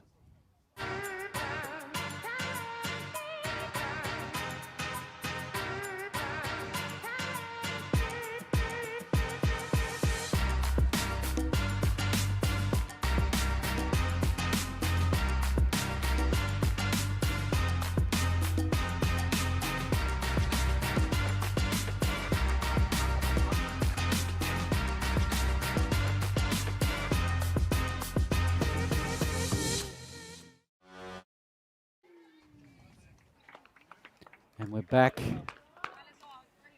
Northern Crocs changing ends with their nose in front. 11-10.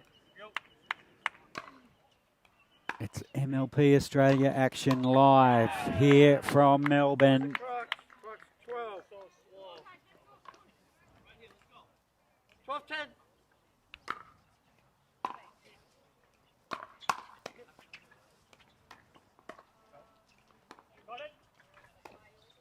Oh, and Harsh threading the needle right between the legs of Fairbanks. 13. Held that back nicely there, Meta.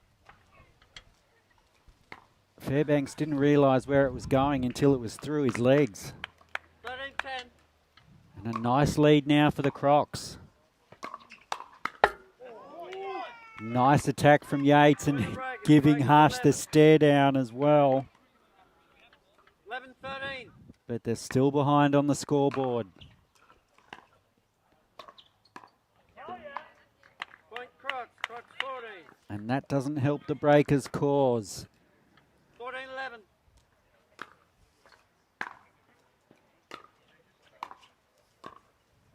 Nice third. And that was just a little bit too high from Watnell, and Fairbanks smacked that back. So the crowd building around the courts now. 12-14. Cool evening in Melbourne, but the light is perfect. Point Crocs 15. 15-12.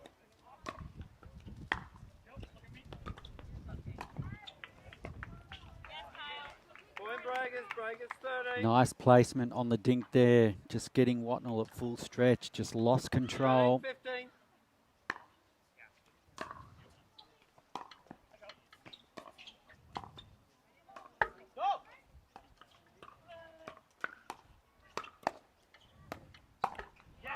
Oh, and Fairbanks with the backhand flick into the net, so it's the Crocs. 16-13.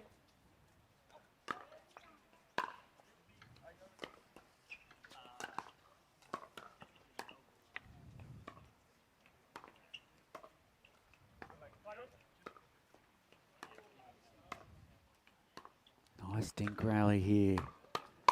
Yates turning it and getting the result. 14. Went down the line to Meta, broke the pattern and came up trumps.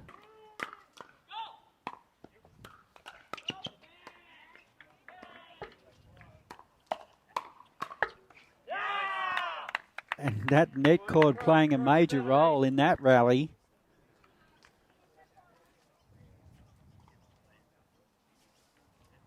Watnell and Meta maintaining their lead. 17-14.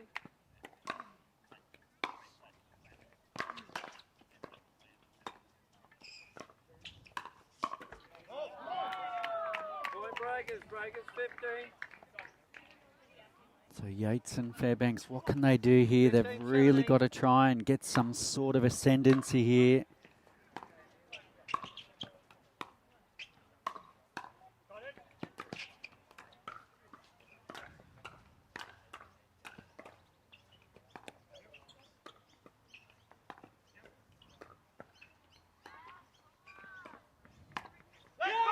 And that's a great spot by Fairbanks.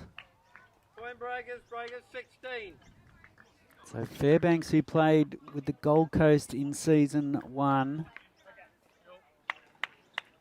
is hoping 16-17. to bring some momentum to Brisbane.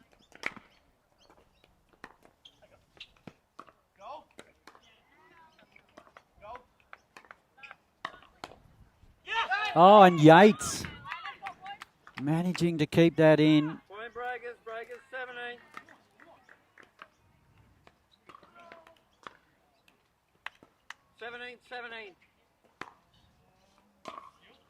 Just like the first game was an arm wrestle, this is proving to be the same.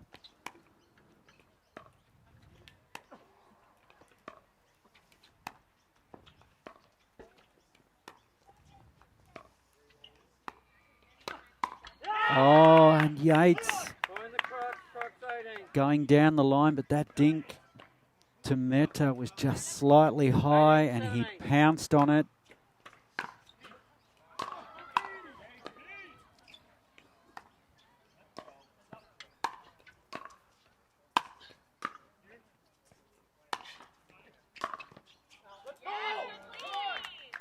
Point the breakers 18. And that Watnell drive just going long.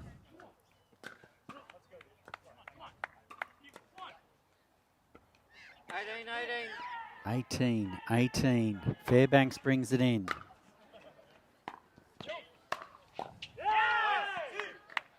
Crocs 19. 19-18.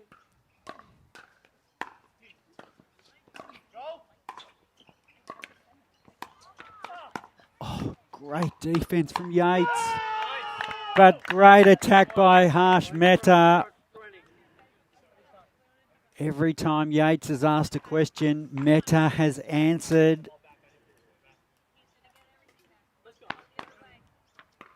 And the Crocs 20, with a game point to take a 2-love lead. Fairbanks. Went on the line after you volley. Oh, and it's a foot fault, and the Crocs have won. Oh, what a way to finish the men's doubles. It's the Crocs, 21, winning 21-18. They take a 2-love lead now. So with that, we'll wait for the next game, which will be the first of the mixed doubles. We'll wait to see which pairings will come onto court. So in the meantime, we'll take a quick break and be back with more of this Breakers versus Crocs action right after this.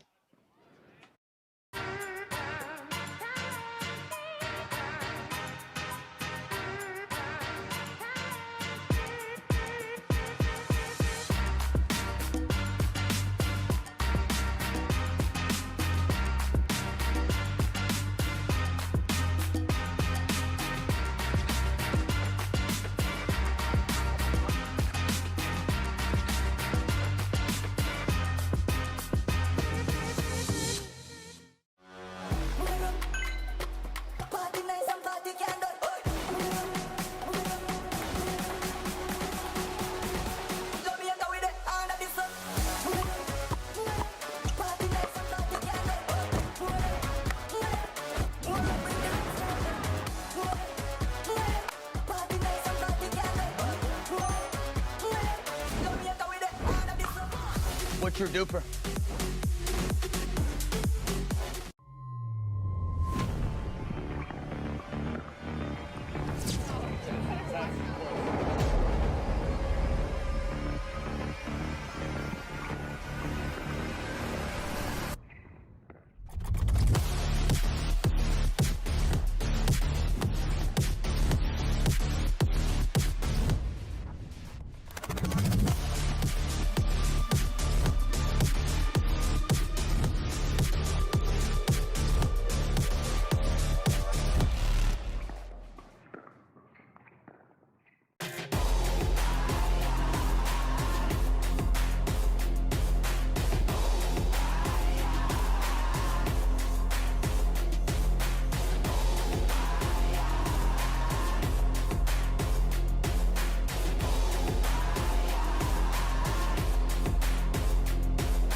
What's your duper?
So welcome back to MLP Australia, live from Melbourne. This is game number 3 here between the Northern Crocs and the Brisbane Breakers.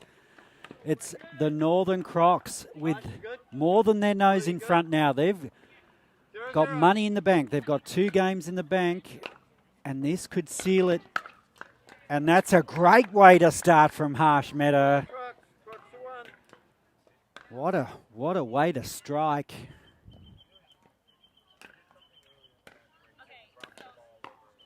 So the Northern Crocs,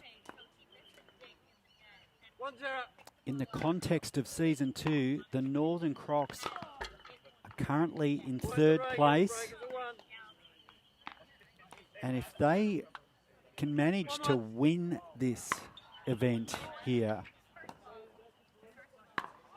if they can manage to win this event and have other results go their way, they could actually become back-to-back season champions, which would be just unprecedented. Yates giving his all there, poaching, coming right across court and right at the toes of Harsh Mehta. That was a sand shoe crusher.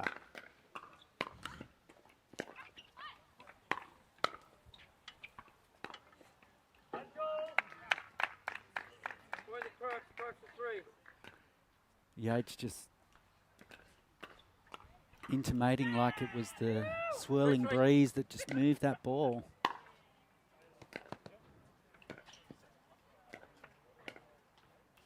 Delabonnet.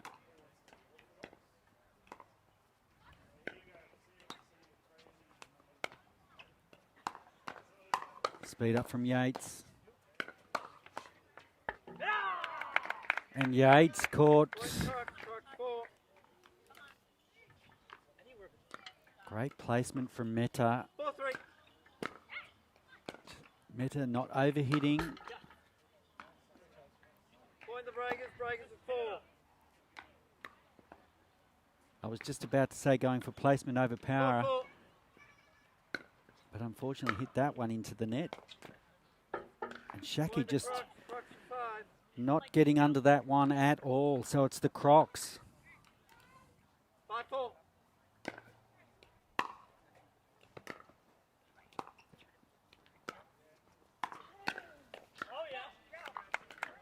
And Yates just seems a little bit off. So closest to camera, we've got Captain Summer Delabonner and Harsh Mehta for the Crocs.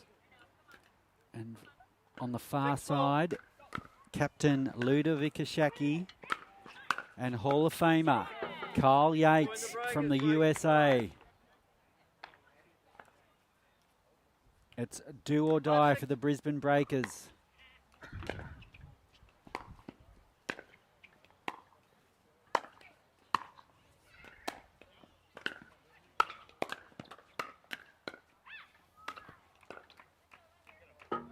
Relentless pressure from Harsh Mehta.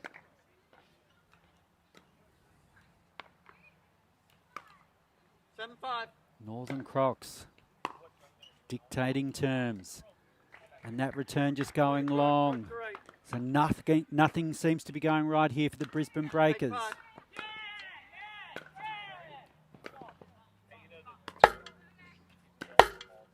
Oh, 2 net cords.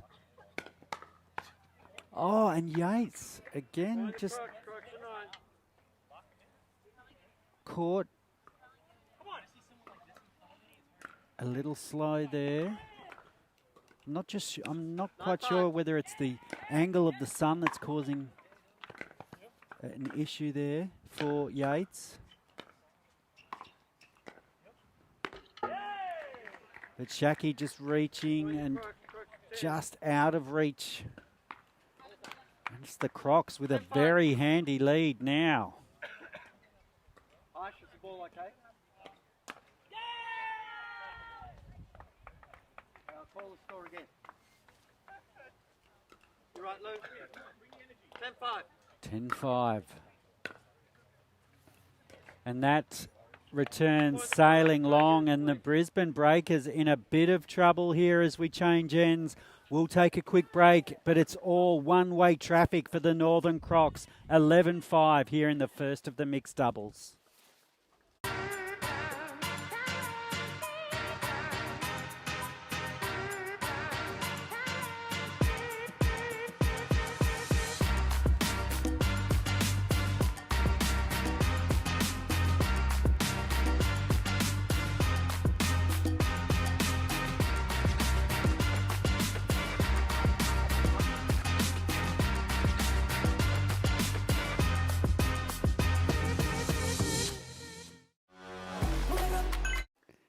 And we're back. It's MLP Australia Live here from Melbourne. Powered by Joola. Ooh, and that backhand just going into the net from Summer Delabonna. She can afford to unleash a little because it's the Northern Crocs leading 11-6 here. And a nice backhand flick from Harsh right at the toes of Yates. And even Yates can't get it back. 12-6. And that return going long. So Shaki, that's 2 return errors in fast succession.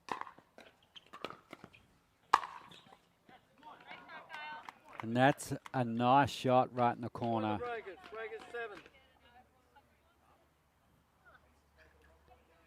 That might give Yates a bit of confidence, and he seems to be facing away from that sun now, so that issue that he had a little bit earlier may have disappeared.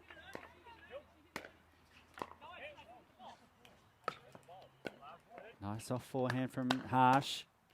But wow, goes off and then goes down cross court and just finds the gap.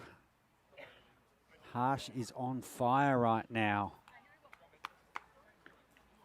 So are the Northern Crocs. They have a stranglehold on this match.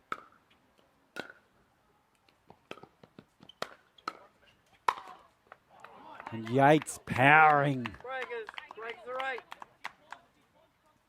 That overhead smash.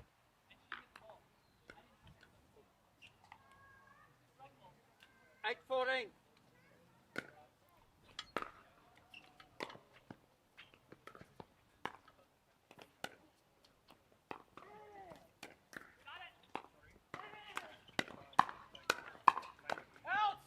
Oh, that ball's come into the commentary box again.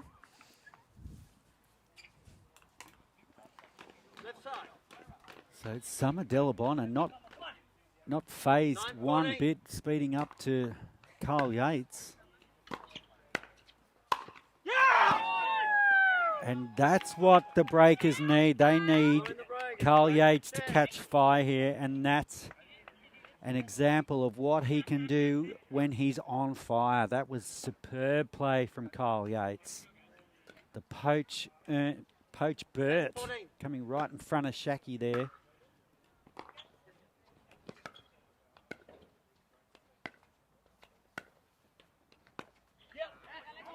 Join the breakers. Breakers are 11. The breakers on a bit of a roll here. 11-14.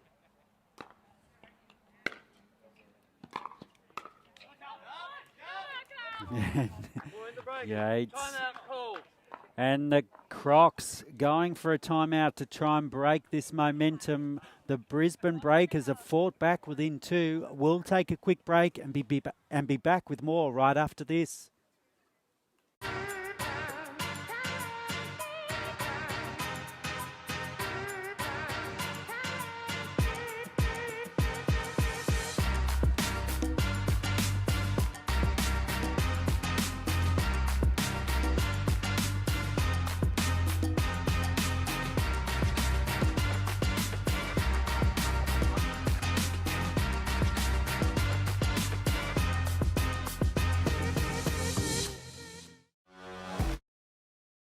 So we're back here, MLP Australia live from Melbourne, powered by Joola. The Brisbane Breakers, Carl Yates has 12-14. caught fire and dragged the Breakers back into this match.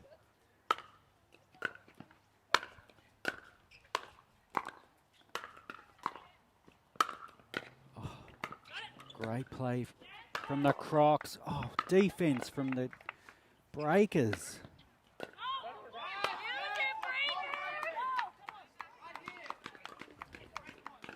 Point breakers. Breakers 13. So the Breakers continue their momentum here. 13-14.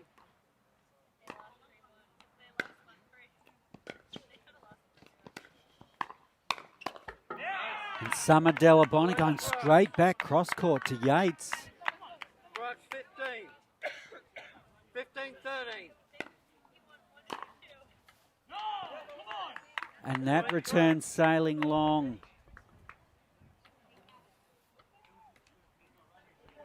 16-13. I haven't had a per back turn to call the score. You just did it to me. I just told you not to do it, and you did it again.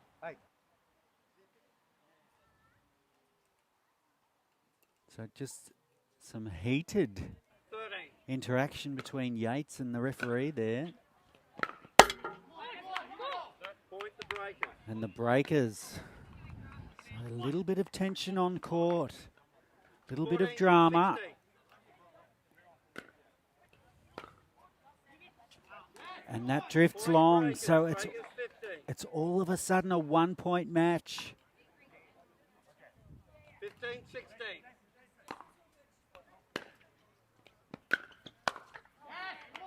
And now we're all locked up. 16.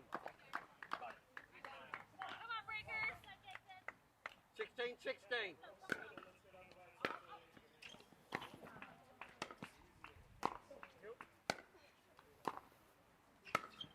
Nice mid-court from the Breakers. Oh, great power from Summer Delabona. She could be the X factor here. 17-16. And again, Yates on that serve return going long. That's 2 serve returns in a row he's hit long. Cannot afford to do that in these situations. 18-16. It's a 2-point lead to the Crocs now. Nice return from Shaki, nice and deep. Backhand of Ernie from Yates. On the smash into the net from Shaki. Crocs 19. So just 2 points away from taking this match.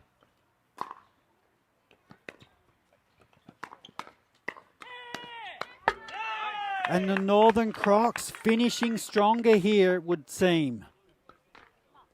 Serving for the match, for this game here. 16. And the net roll, and it's the Northern Crocs They've won the first of the mixed doubles, and with it, they have defeated the Brisbane Breakers. They now lead 3-0 going into the last mixed doubles. It's, even though they're in front, it's still going to be a crucial next mixed doubles match. So stay tuned. We'll take a quick break and be back with more right after this.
So welcome back here to MLP Australia, live from Melbourne. It's the Brisbane Breakers taking on the Northern Crocs.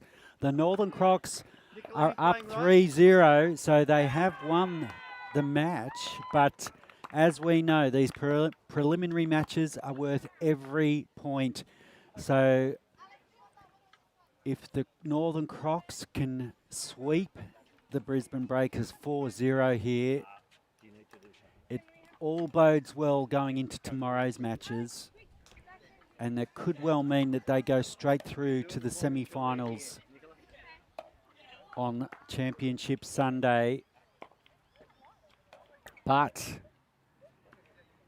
if the Brisbane Breakers can peg a game back here and only go down 3-1, they are still within a chance tomorrow of going through to the quarterfinals. So everything still to play for here between the Brisbane Breakers and the Northern Crocs.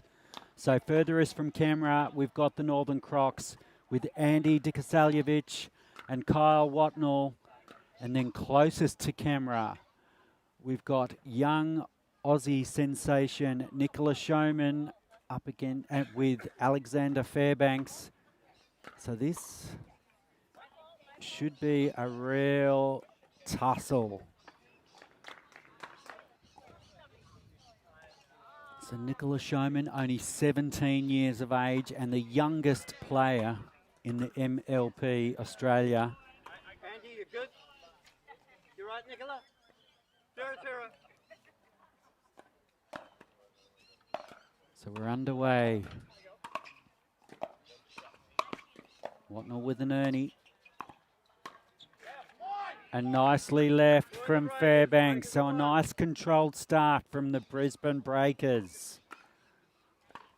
Left side.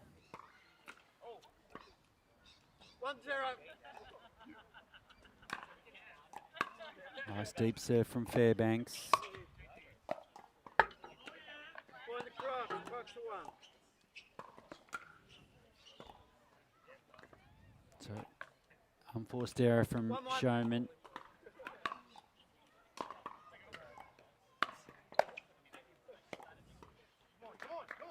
Nice down the middle from Nicola.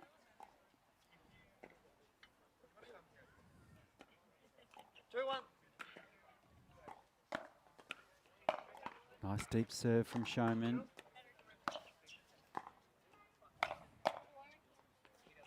And that one just going wide from Showman. Nice speed from Andy Dikasaljevic. 2-2.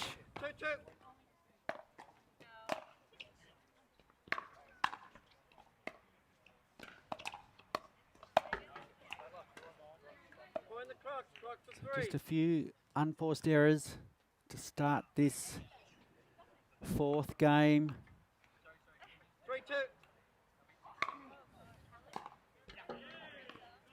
3-2. And it's the Northern Crocs edging their way in front. 4-2.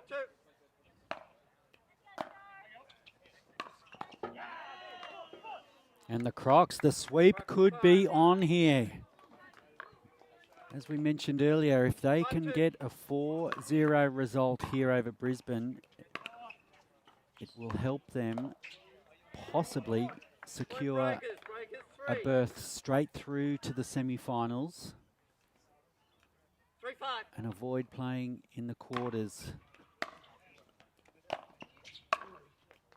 Whereas Brisbane, they really need, even though they're down 3-0, they really need to win here to have any chance tomorrow.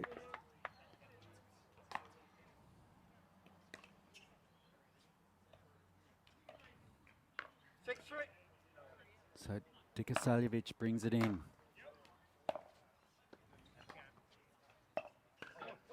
Point the Breakers. Breakers 4.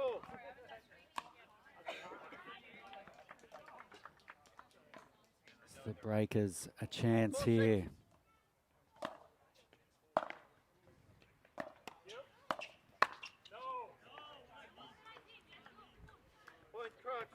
And that just drifting long. I liked the intention there from Fairbanks, but just went long with the poach. 7-4.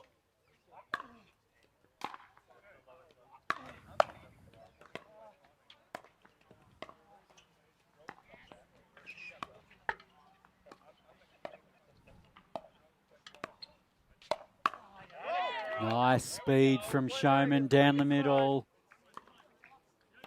Keeping the Brisbane Breakers in it. 5-7.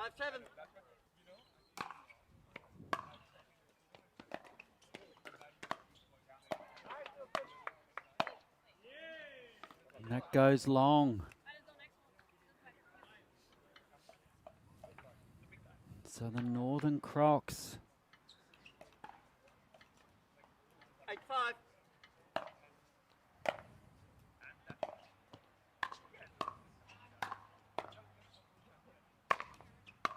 well read by Watnall. But the attack just too much from the Breakers. 6-8.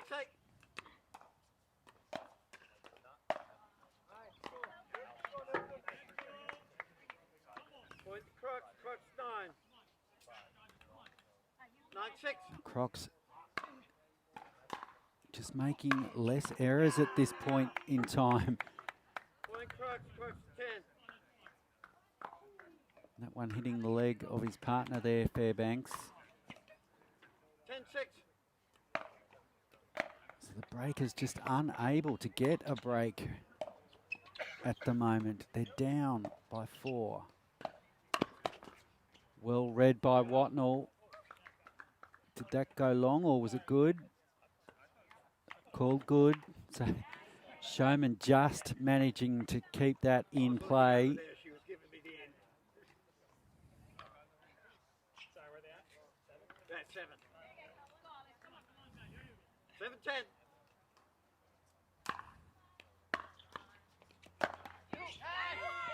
7-10. Beautiful shot down the middle. That beautiful backhand drive from Showman. If we can see a few more of those, the Brisbane Breakers are in with a chance. 8-10.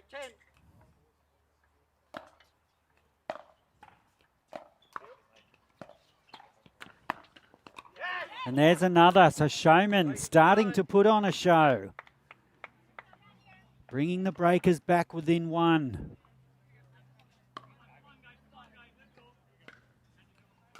9-10.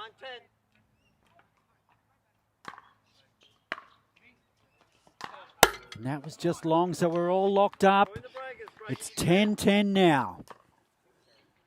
And Showman and Fairbanks would dearly love to get the Breakers on the board in this match. And that Point the Crocs. just goes long. So we're going to swap ends with the Northern Crocs leading by 1 in the 4th game of this important match between the Brisbane Breakers and the Northern Crocs.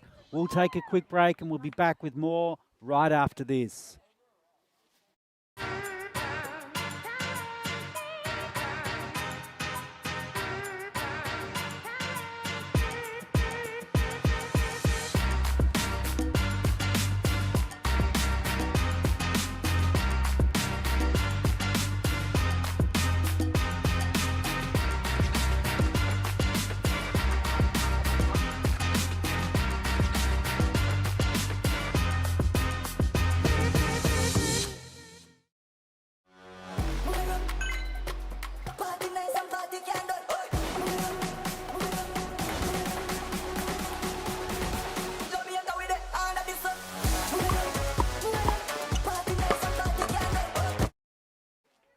And we're back here. It's MLP Australia action live from Melbourne.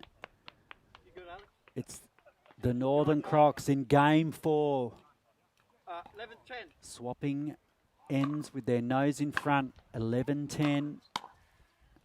Going for the clean sweep over the Brisbane Breakers.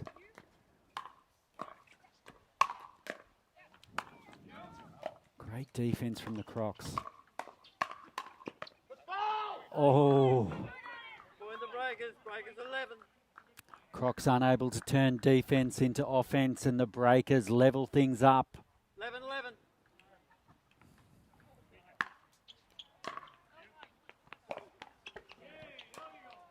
Point the Crocs. Crocs 12.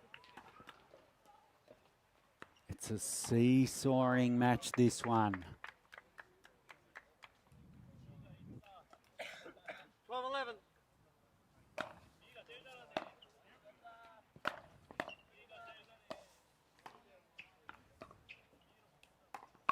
Speed up from Fairbanks, but Watnell was waiting. Not today, he says. He was waiting on that shot perfectly. Just read it so well, Watnell. Oh, and that one. Point the breakers. Breakers at 12. Breakers back down behind Watnell. Watnell just unable to react in time. 12-13. The Breakers hanging on for dear life.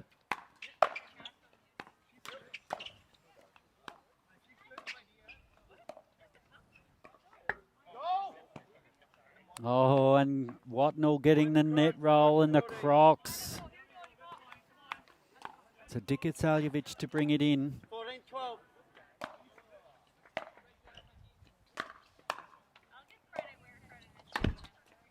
And the Ernie attempt from Fairbanks goes long. So Dikasaljevic, she brings a lot of experience to the Crocs. 15. She's a D1 tennis player from Auburn University in the USA. And she's been playing pickleball now for about 9 months, but it's Watnell this time finding the winner. Crocs 16. And just like the MLP is powered by Joola, so too is Andy Dikasaljevic. She is sponsored. She's a sponsored athlete from Joola.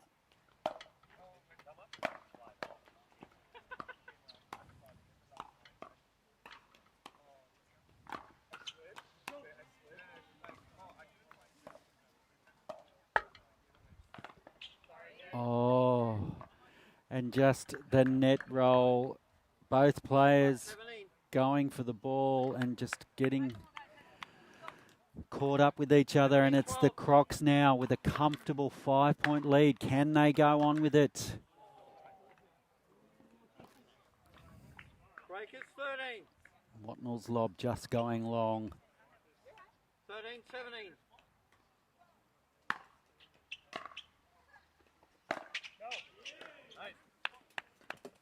Crocs for 18. And the ball coming into the commentary box again.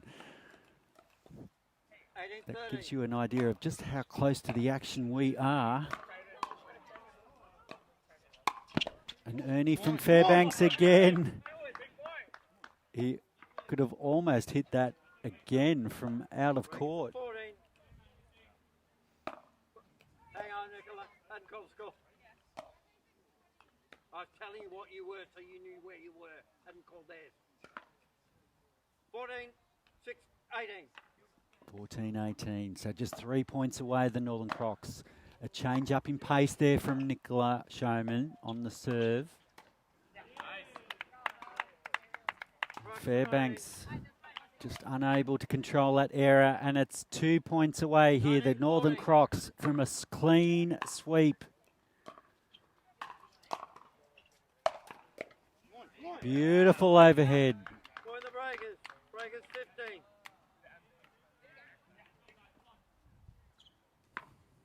15-19. The Breakers would dearly love to win a game here and avoid the sweep, but they're going to face a match point now. On the paddle of Dikasaljevic. This for a 4-0 sweep of the Brisbane Breakers.